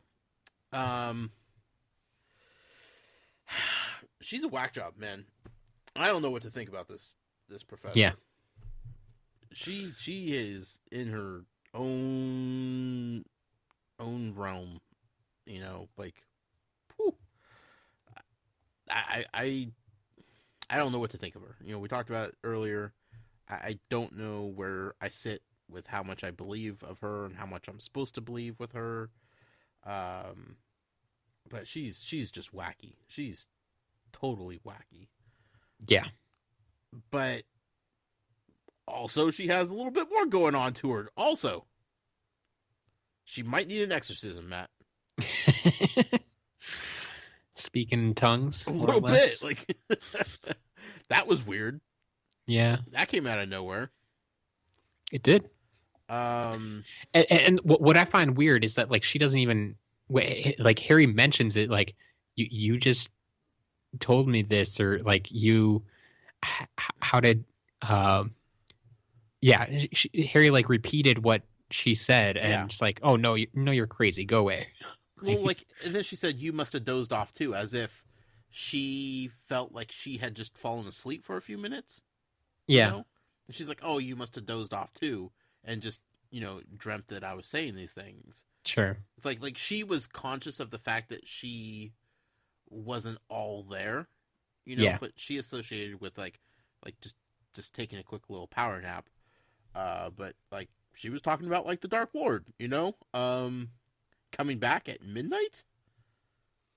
No, his no. His tonight before midnight, the servant will set out to rejoin his master. Right. Midnight, huh? That's what she said. When it's dark? Outside? Yeah. Cat and dog? Okay. Maybe? I don't know. What does she know? Is something is, she's channeling something here, right? Sure. What brought this on? What did she do? Did she see something in the crystal ball? Did somebody inhabit her mind and body briefly to talk about it? Like, this is like something? The first time we've seen her alone with Harry. It is, yeah. I think. I don't know what that has to do Like, with anything. like any, well, you're trying to figure out like what might have triggered this. I see. Like it Like, wouldn't have come up with other kids in the classroom. yeah, like would she have said the same thing in front of everybody, Right. or is this somehow like a message for Harry? Probably. But who's channeling it? How is that message getting relayed through her? You know? It's the incense, Matt. It's making her wacky. Well, she claims to be a seer, so That's true. But it wasn't like she was just repeating something that she saw or, heard. Like, it was somebody else talking through her, Yeah, in the same harsh voice, quite unlike her own. Yeah. So, I don't know. I don't know what's going on. But I feel like the professor of the dark arts needs to step in here and help out, possibly. Something's up. Yep. Yeah. So before we get off of the exams here, I just have to point out how much I love the acronyms, the owls and the newts. Oh, right. Yeah. Yeah. I every time I read these, the owls, the ordinary wizarding levels, and the newts, the nastily exhausting wizarding tests. Yes. Like, so good. Yeah. Definitely underappreciate that, but I heard it and I paid attention to them being acronyms, but Yep. I was so far thinking about everything else, like I didn't focus too much on those, but Yep. yeah. Little details. Definitely. So I'm still cracking up about trolls dressed as security guards. Like, I don't know why that's so funny to me in my head, but I can't get Paul Blart and a troll, like, just mixed together. Sure. It's so funny. It's so good. I want to see these security trolls. Like, I don't know. The little things, Matt. The little things. I'm glad you brought them up again because I think we have a couple comments about those in emails this week too. Oh, perfect. Like, yeah, they don't really seem good for much, right? Like, they're not the best security guards. Well, I mean, it depends. Like, they haven't really been battle tested, I guess. Yeah, that's we don't true. know what they're gonna do. Like, I always do question a little bit. Like, okay, if they might make the fat lady feel a little bit more secure, right? But what are they actually gonna do if someone attacks? Like, they're still in the pictures, right? As far as I know, I don't think they can attack anybody. They can yell, maybe try to scare someone away or alert somebody else or something like that. But what are they gonna do? Make them laugh, Matt. Make them laugh, make them laugh, make them laugh. As all good security trolls do. I mean, fair enough. It's the equivalent of, like, mall security guards and police officers. Like, what are the mall security guards really going to do to you? Nothing. Like, not until you call in backup from the 5-0 is, like, when stuff actually gets serious. Sure. So.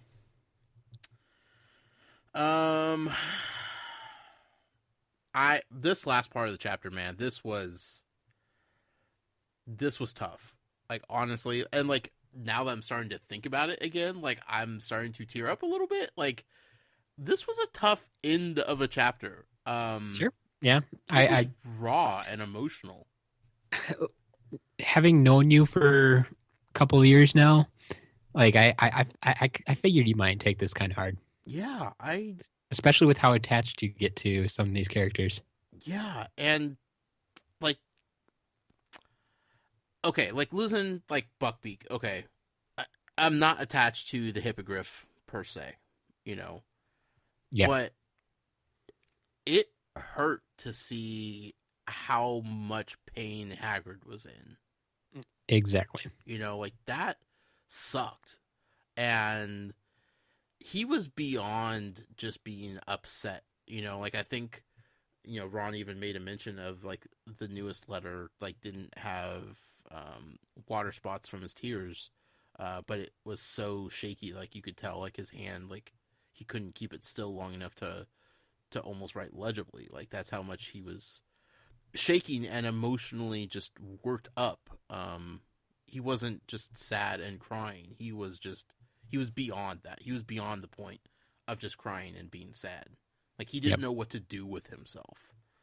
And it was really tough experiencing that pain along with the trio as they're trying to be there for him, because they know that they need to do this for him, and because he would do it for them in a heartbeat, and even against his best wishes and his orders, and against every rule that's been set in place this year as far as them going outside the castle and using the invisibility cloak and all of the stuff that they're not supposed to be doing. They're just like, no, it doesn't matter. Like Hermione went and grabbed it from the statue, like just on a whim, like she's like didn't even hesitate to go run and get it. Didn't even explain exactly what she was doing. Just got the information she needed and was gone. Yeah, didn't even think twice about it. Like she was like, this has to happen. And it was gut wrenching. This entire just few pages was tough, Matt. It was really tough. Sure. Hagrid was a mess. The kids are doing their best to comfort him and to be there for their friend. I also put in here that before we get back to more sadness here, I think Ron's kind of digging on this new Hermione. Yeah. Like, he's kind of looking at her differently than he has the last two books, Like, he's been mad with her all book, but, like, her slapping Malfoy, her being, like, just so exhausted that, like, she's missing class and standing up to Trelawney and just, like, walking out and just being like, no, I'm done. Going to get the cloak on a whim, no questions asked. Like, Ron seems to be kind of impressed by her, Yeah. That's one thing I've always said. One thing I've learned after far too many years is confidence is attractive. Yeah. I don't care who you ask, whether they realize it or not.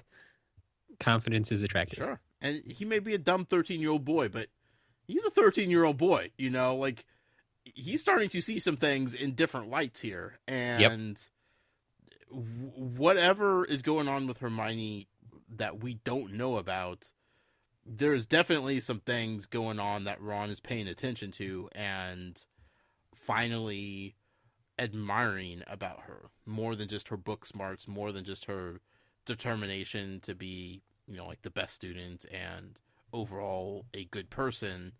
Like, she's tough, and he likes that. Yeah. So I don't know where this is going to go, Matt. I don't know.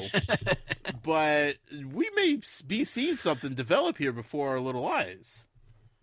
Let's just put a pin on that one, It's always possible. Yeah. It's possible. So in the mix of, like, this whole tragedy that's about to unfold with Hagrid and the hippogriff and the executioners and the people that are there to witness the execution, because that sounds like a fun job. Yeah. I mean, what's worse than being the person chopping off the head of an animal is being the people that are sent to go watch the person chop off the head of an animal.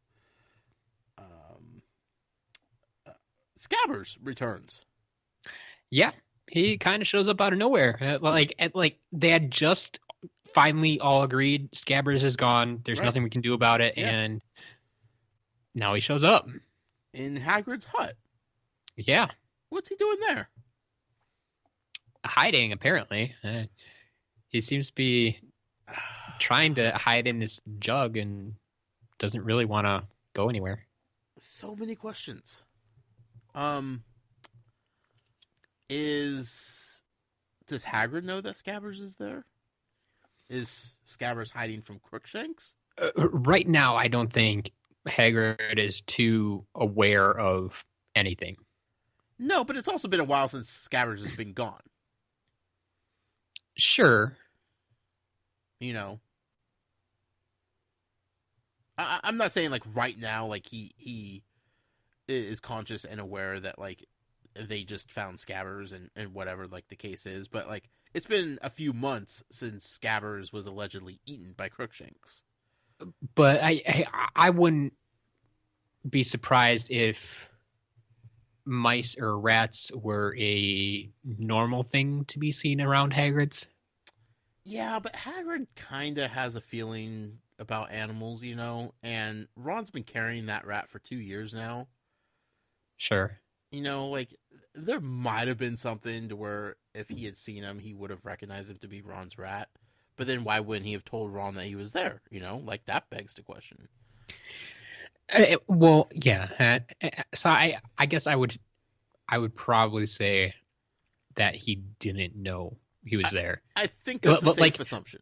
Because if he did, when the trio was there and they found him, like, I think Hagrid, at least at that point, would have spoken up and said, "Oh, yeah, I forgot to tell you about that." Yeah, but we're also seeing Hagrid in a place that he's never really been before. Well, yeah, and that's what I'm getting at. It's like he's at a point where he's not gonna really notice all these things. He's not gonna notice a rat running around. He's too preoccupied with Buckbeak. Sure. Maybe, I don't know. I'm just throwing it out there. Did Hagrid know or not? I don't know. We don't know as an audience at this point. Everybody else listening does. I don't. How would he have gotten out there? One could assume that Scabbers grabbed him. I mean, Crookshanks grabbed him, as everybody assumed, but didn't eat him. Just took him outside, like cats do with mice and rats when they catch them. They just drag him around like play toys. Yeah. And then he maybe got free, scampered off, and the closest hiding was Hagrid's hut, and that's where he's been kind of hanging out for months now. I mean, as you said, we have seen Crookshanks outside. Right. Is that why Crookshanks has been outside? Is Crookshanks been wandering the fields of Hogwarts looking for this rat for a particular reason? Well, why would he focus on, like I said, there's got to be other mice and rats out there. Yes, there probably are, Matt. However, going back to your earlier theory, if the scary dog and Crookshanks are people and not the animals we assume, is there a possibility that Scabbers is also? So, I think you're getting into crazy person theory here. Oh, 100% I am, Matt. Like, you're starting to tell me that every animal we run across is going to be a person. Just these, because they have been the focal point of this story the entire book. They have been everywhere. Everywhere you turn, it's Scabbers and Crookshanks. Non-stop. They've been fighting. Scabbers is freaking out when Ron's trying to take him away. We just got Crookshanks in this book, and so of course it's going to be more of a focal point than in the past books because he didn't exist back then. And so you bring a cat into the equation where you already have a rat, yeah, there's going to be interaction. I feel like we've talked about Crookshanks and Scabbers more in just this book than we have Harry's owl. And I feel like that is a pretty important character in the grand scheme of things. Hedwig is pretty important to Harry, right? And Harry's our main character, so you would think Hedwig would be pretty important. But I brings swear, the mail. man, every chapter is Crookshanks and Scabbers in some way, shape, or form. I wouldn't say every chapter, but close enough. Enough chapters to where I'm starting to think that every animal is a freaking person. Okay. At least these ones, okay? I don't know about the dog. I don't know how the dog fits into any of this. But Crookshanks, I don't trust Crookshanks at all. So, my theory, thinking Crookshanks is a person, I don't know who, I don't know what person at this point. But, like, why would Crookshanks be so obsessed with Scabbers? Like you just said, there are plenty of other mice and rats around Hogwarts, right? You Well, just said that with your own mouth. Yes, but my point being that what makes you think Crookshanks is outside searching for Scabbers when Because Scabbers got away. And not just searching for other mice and rats? I mean, he might be. You're right. He absolutely might be. But Scabbers is the one that got away. And he's been trying to get Scabbers since day one, right? Because he was localized, because he was in the same dorm. He didn't have to travel far to get him. But we know that he's not afraid to travel far. If there was a donut in the next room or a pizza outside, which one would you eat first? Pizza sounds pretty good. Okay, if there was a donut inside and a donut out in the room next door, which one would you eat first? I guess I was comparing rats to rats, so like I can't compare apples to oranges here. I see your point. I see your logic. And I know I sound crazy right now, Matt. I know I do. But I am not convinced that there's not something funny going on with Crookshanks and Scabbers. Which, up until this chapter, we all thought Scabbers was dead, right? So now Scabbers is magically still alive. Why is that important? You know, if Scabbers was just a rat, he was just Ron's rat, Scabbers would still be dead as far as the book is concerned. But Scabbers is alive. Why is Scabbers still alive? Why was it important that they found Scabbers? Why was Scabbers freaking out when they were trying to leave? There's more to this rat. And Crookshanks is involved somehow. Crookshanks had Scabbers. Scabbers got away. He's missing fur. He's all ratty. He's all messed up. He got away. And since then, Crookshanks has been combing the yard of Hogwarts looking for this rat for whatever reason. It's gotten so far. Crookshanks is so obsessed with catching this rat, this particular rat, that he has enlisted the help of the scariest freaking dog he could find. Cats and dogs are playing together, Matt, in order to track down this specific rodent. Okay. And I feel like it's more than just animal instincts going on here. All right. All that to say is we possibly lost a hippogriff. Sound like its head got cut off.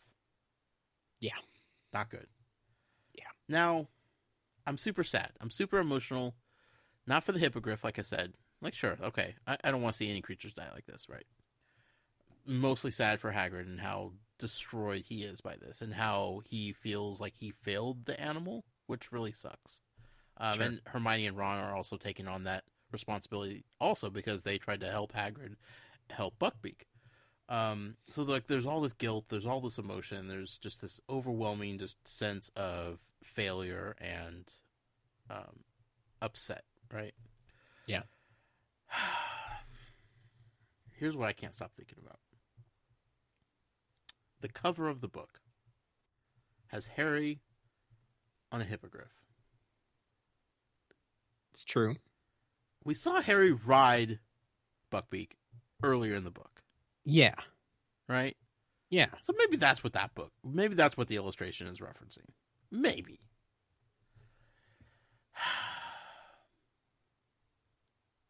It just doesn't feel right, though. I don't... Keep in mind, when we first met Buckbeak, he was not the only hippogriff there. He was the one that Harry petted and the one he rode. Sure. But he was not the only hippogriff there. Would Hagrid have pulled the old switcheroo and switched out Buckbeak with another one? Like, I don't think Hagrid would go that far. Yeah. With somebody else, though? But Hagrid would know. Hagrid knew. Because they were, like, different colors, right? Like, they looked different. Oh, yeah, Hagrid definitely knew which is which. Like, sure, like, the committee that came down that have never met any of the hippogriffs, they wouldn't know Buckbeak from any of the group.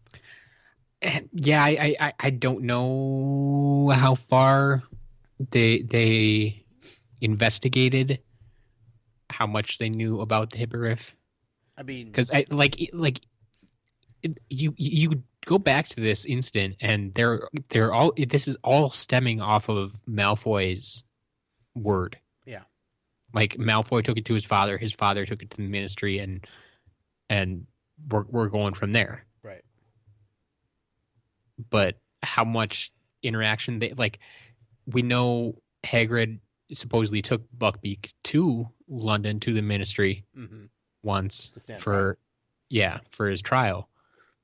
And so in theory they would have seen him there. If it was,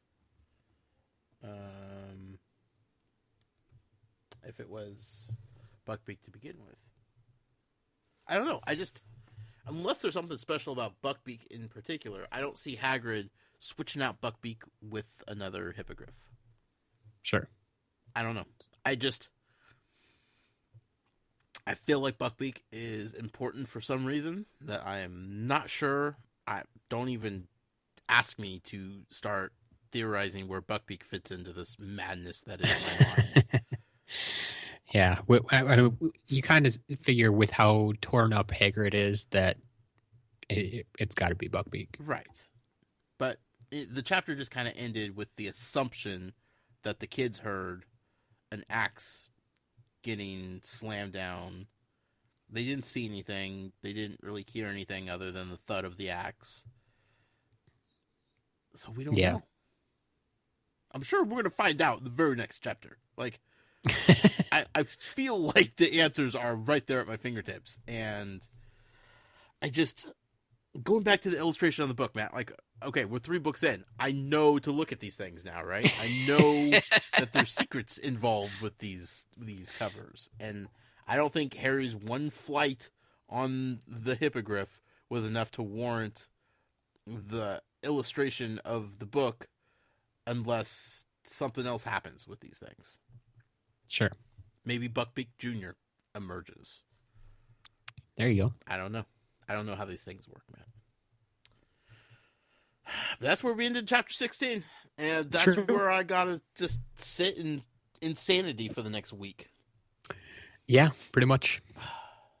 We're gonna let you sit there. What a crazy 2 chapters. Just a whirlwind of emotions. So I think it's time to wrap up with a couple more emails. All right. We got another email this week from Allie, my friend from Eau Claire here. She says, "Hey guys, let's start with this chicken business. Do you remember this from last week?" Man, I'm starting to think about so many animals. I don't know. Specifically. So this was just a tangent we kind of went on. I think it was early on in the episode about the wood-fired chicken. Oh, right. Yes. Yeah, with the restaurant. Yes. Yeah. Okay. So she says, "I've had it. It's not my favorite. I always get the wood-fired salmon at that restaurant." Is that award-winning? Not as far as I know. Okay. I have actually tried it though. It's pretty good. It's a decent dish, but as far as salmon goes, I've had much better salmon. Sure. Do you guys have fresh salmon up? Like, are there salmon in rivers up there? I think most of the salmon we get is imported. Okay, that's probably why you're not liking it. I mean, honestly, like, I know. I've had salmon on the coast as well. Yeah. Big difference. Yeah. And there's a possibility you probably have probably some farm raised salmon around there. It's possible, yeah. Which is a total different flavor than the wild salmon, but I digress. Sure. She says, if you want to try somewhere fabulous, check out Bug-Eyed Betty's, which I'll probably have to do now. To be honest, Becca and I just don't eat out a lot. Sure. So we haven't hit up a lot of the restaurants in the area, but I will gladly take recommendations. So now's the time, Matt. Yeah. Expand your culinary desires. I'll try that. She says, and I'm about to beat a dead horse here. I hear what you're saying about the length of the reading. If the demand on your time is the priority, I support staying at 2 chapters a week. If your biggest concern is episode length for listeners, I think you're mistaken. Once a podcast is over 30 minutes, people are probably breaking it up anyway, so a longer episode would just be more to love over more commutes. I would love to have longer episodes so I don't have to wait so long to reread. Now, here's the thing, Allie. You could reread at your own speed. You could go up and read backwards and forwards and lap me as many times as you want. Nobody's keeping you from reading. It's me, the one that everybody has to worry about. It's true. I see what you're saying, though. Yeah, I see where she's coming from, but like she says, okay, if she's saying 30 minutes is maybe like one commute, like, I mean, some of our episodes already reach 2.5 hours. That's like 5 it would take commutes. Her an entire week to get through an entire podcast. Yeah. I'm poor Allie. like, I really wouldn't want to stretch it too much further. And like I said, going forward, like the chapters get a little bit longer, not too terribly much that I'm going to change it, but they do get a little bit longer, and they definitely, I think, start to contain a lot more content to discuss. So I really don't want to expand too much. Sure. We'll cross that road as we do every time we start a new book. You and I will have that internal discussion. So absolutely. She continues, and I will stop right here and thank Allie for the inspiration for the Muggle poll this week. Oh, okay. It was actually her email here, this next paragraph, that I was kind of at a loss for where to go with it, but this did it for me. So, do you think Lee Jordan announces all the Quidditch matches or only the Gryffindor ones? Is there a Ravenclaw announcer also? No. I spent doesn't exist. I spent some time in Minnetonka, the area of Wisconsin that borders the Twin Cities and Hudson River Falls, where I had a lot of trouble finding Packers announcers when they played the Vikings. Matt, did she write that? 100% she wrote Vikings. That wasn't adding to the email? No. I can forward it to you if you want me to. No, I believe you. But she wrote Vikings. Editorializing this. Yep. I assure you, it is a very common nickname in Wisconsin. That's why I would put it past you to do it, Matt. But no, I was proud to see her use it. I mean, I'm not going to throw in Minnetonka. That one's a little bit rarer unless you live in the area. Sure. So okay. I would hate to have to listen to another team's announcer. It makes you think a lot more about where you sit. I would love to hear Lee Jordan announcing a Rodgers Hail Mary. And that's what got me into what else would you like to hear Lee Jordan announce? I feel like Lee Jordan probably does all the Quidditch matches, right? That's how I've always assumed it. Like, we only ever see the Gryffindor ones because that, like we said, we're following Harry's story. Right. And so we follow where Harry goes. And I guess, Harry probably attends other Quidditch matches that maybe we could see Harry watching another Quidditch match sometime. Sure. But as of now, Harry's always in the Quidditch matches that we see, so that's the ones we see, and yes, Lee Jordan's announcing them, but I've always been under the impression that Lee Jordan does announce all of them. Yeah, well, I mean, just for the simple fact of, like, he's announcing it to the entire stadium, not just, like, somebody tuning into Gryffindor radio. Like, if he's doing Gryffindor versus Slytherin, Gryffindor versus Ravenclaw, like, he's still announcing for, matches that the other teams are involved with. So how would that be different than him doing Ravenclaw versus Hufflepuff, Because he's, like you were talking about early on, before the show with the radio announcers. Yeah, but I guess in that like they're so slanted towards their team. Sure, but if like Seattle Seahawks and Green Bay Packers were playing, Seattle Seahawks would have their broadcast team, and the Packers would have their broadcast team, and depending on which part of the country you lived in, which radio station you were tuning into, you would get the different broadcasting team. Whereas Lee Jordan is broadcasting to the entire stadium. There's not like another Slytherin announcer sitting next to him, also broadcasting. His Yes, version of the match. yeah. I don't argue that he's not broadcasting to the whole stadium, but that's the problem is he's broadcasting to the whole stadium, but he is so slanted towards Gryffindor Sure. that When can't Gryffindor be plays. that can't be nice for the Slytherin team to listen to all the time. No, but nobody cares. So I mean, in a non-Gryffindor in a neutral match, yeah, it's fine. No one's going to notice that. That makes more sense to have him announce actually. Also, when he was announcing like the Gryffindor versus Ravenclaw like match, he wasn't as biased. Like he was more focused on like the brooms and absolutely, yeah. the action. Like he wasn't throwing jabs at Ravenclaw like he was doing at Slytherin. Yeah, and I feel like he would bring the energy if it was Ravenclaw versus Hufflepuff. You know, like I think both of those houses would be like, you know, he's just having a fun time because he has no vested interest in either one of them winning, unless he's like, well, actually, he probably would because he'd be super close to like paying attention to the point totals and all that stuff. But I feel like he would still have a fun time doing a match that he wasn't directly involved with. Yeah, so that I mean, ultimately, that the fact that he is doing the Gryffindor matches makes me think that he does all of them. Yeah. Because otherwise, I would think you would have a Gryffindor student announce the non-Gryffindor games, and then like if you have a Gryffindor or Slytherin game, you would have to get the Ravenclaw announcer to do that one. Right.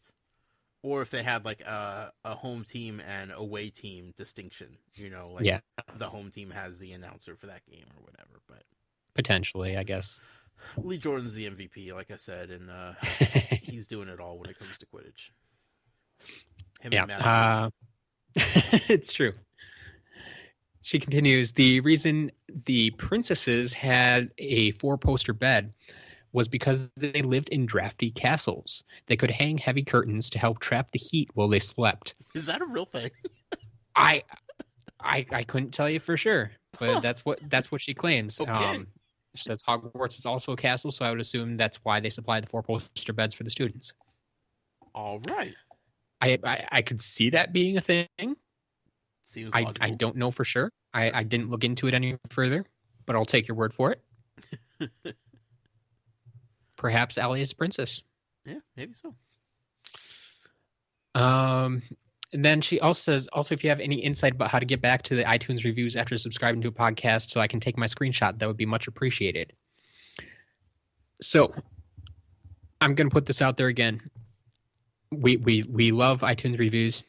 They do a lot for the show. So anybody who hasn't left one yet, please go and do so. Sure. But what Allie's talking about here is entering her review for future giveaways and such, which anyone can do at any time. But this is going to be the recommended method for doing this is to take a screenshot while you are like right before you hit that submit button. Take a screenshot right then, because then it has your username on the screen. It has your review on the screen. I can see everything I need to see and send me that. If for whatever reason you don't take a screenshot then just go into iTunes. You can either do it in the podcast app on an iPhone or iPad, or you can do it from your computer. Go into iTunes, just search for Tales from Godric's Hollow, pull up our podcast, and there should be like a review tab or review button that you can click, and that'll pull up all the reviews. If you just submitted yours, it doesn't always show up there it doesn't show up there instantly. It could take a day or two to show up, so just come back. I'm pretty sure, Allie, I think I've seen yours up there, so just go there and take the screenshot with your review on there. Let me know what your username is, and that'll be good enough for us. Yep. Yeah. So that's from Allie. Thank you, Allie. And then, of course, we have one more email from, you guessed it, Atari Alex. Time to find out why baseball is so fantastic. Says, Dear Josh and Matt, I guess it's been a while since I've read Prisoner of Azkaban because I had forgotten how slow this book is compared to the others. Right?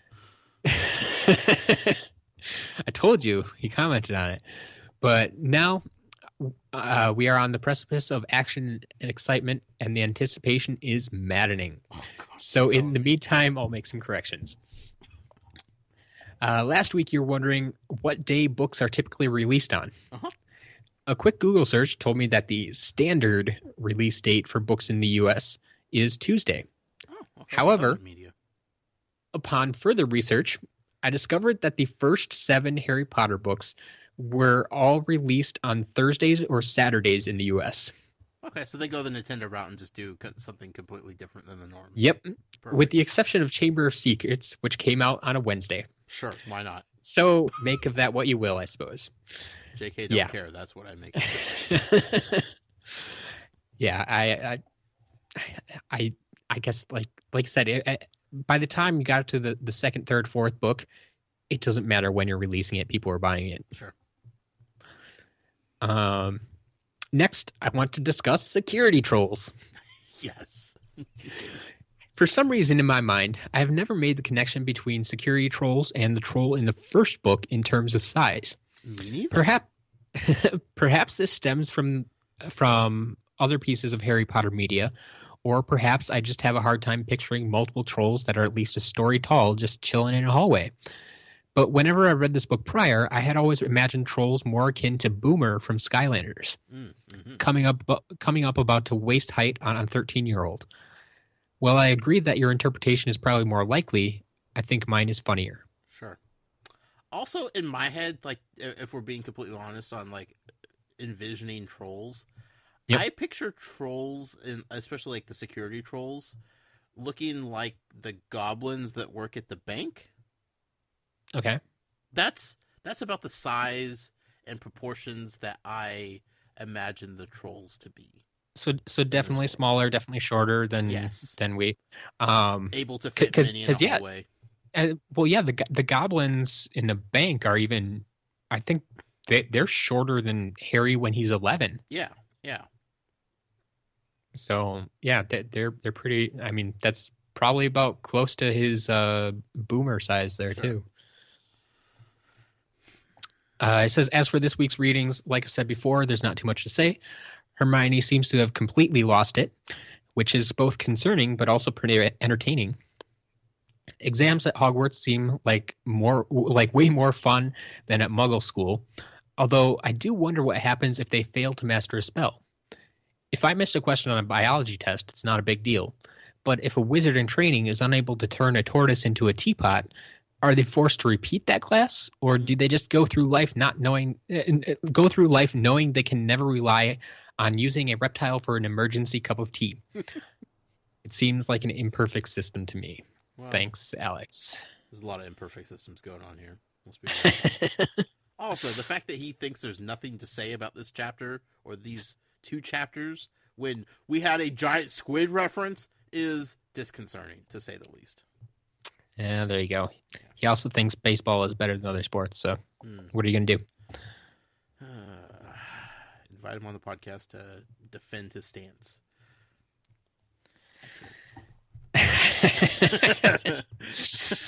I don't know if I like where you're going with this, Josh. No. Matt? Yes. A few more chapters left, my friend. Just a few. I'm telling you, if things don't start picking up and getting answered here, I'm going to get started. I'm going to get antsy. I'm going to get maybe fighty a little bit. I just need answers, Matt. Yeah. I need to know what's going on with things. Yep. Where's Sirius Black? Where's the Dementors? What's up with Lupin? What's up with Crookshanks? What's up with Scabbers? What's up with that dog? What's up with Trelawney? What's up with Hermione? What's up with Buckbeak? We'll find out. So many things. So many things. Next week, we will be covering chapters 17 and 18 of Harry Potter and the Prisoner of Azkaban. Yes, sir. Hope everybody has a wonderful week. If you'd like to tweet at me and give me the thumbs up or the thumbs down, You could do so at the noise with a Y. Or you can send general tweets with non-spoilers because Matt will have control and be able to see them over at Tales from GH on Twitter. We're actually, quick plug here. I retweeted something that I thought was pretty funny today. Did you see this? I did see that. Okay, from the Tales from Godric's Hollow Twitter account at Tales from GH, I retweeted this fantastic tweet that came across my timeline. Looks like it's from a Reddit post, and it's this knife that is glowing red. This person is using it to slice bread, and it seems to be toasting the bread as they cut through it. Yep. The first post says, "Imagine stabbing someone with this knife." Someone responds, "It would instantly cauterize the wound so the person wouldn't bleed, so it's not very useful." Next person says, "If you want information, it is." Then someone replies and says, "And above, in order, we see a Gryffindor, a Ravenclaw, and a Slytherin." So good. Next person comes in and says, "Why would you stab a person when you could have toast?" And there's the Hufflepuff. I thought it was pretty funny. Yep. Again, I don't know a lot about the houses, but I kind of get the gist of what's going on here. Oh yeah, yeah. That's good stuff. It's you know enough to understand that. Yeah, and it's just it's Harry Potter fandom being worked into everyday situations that I am continuing to notice more and more as I progress through the series, and that's just lovely. Yes, it's fantastic.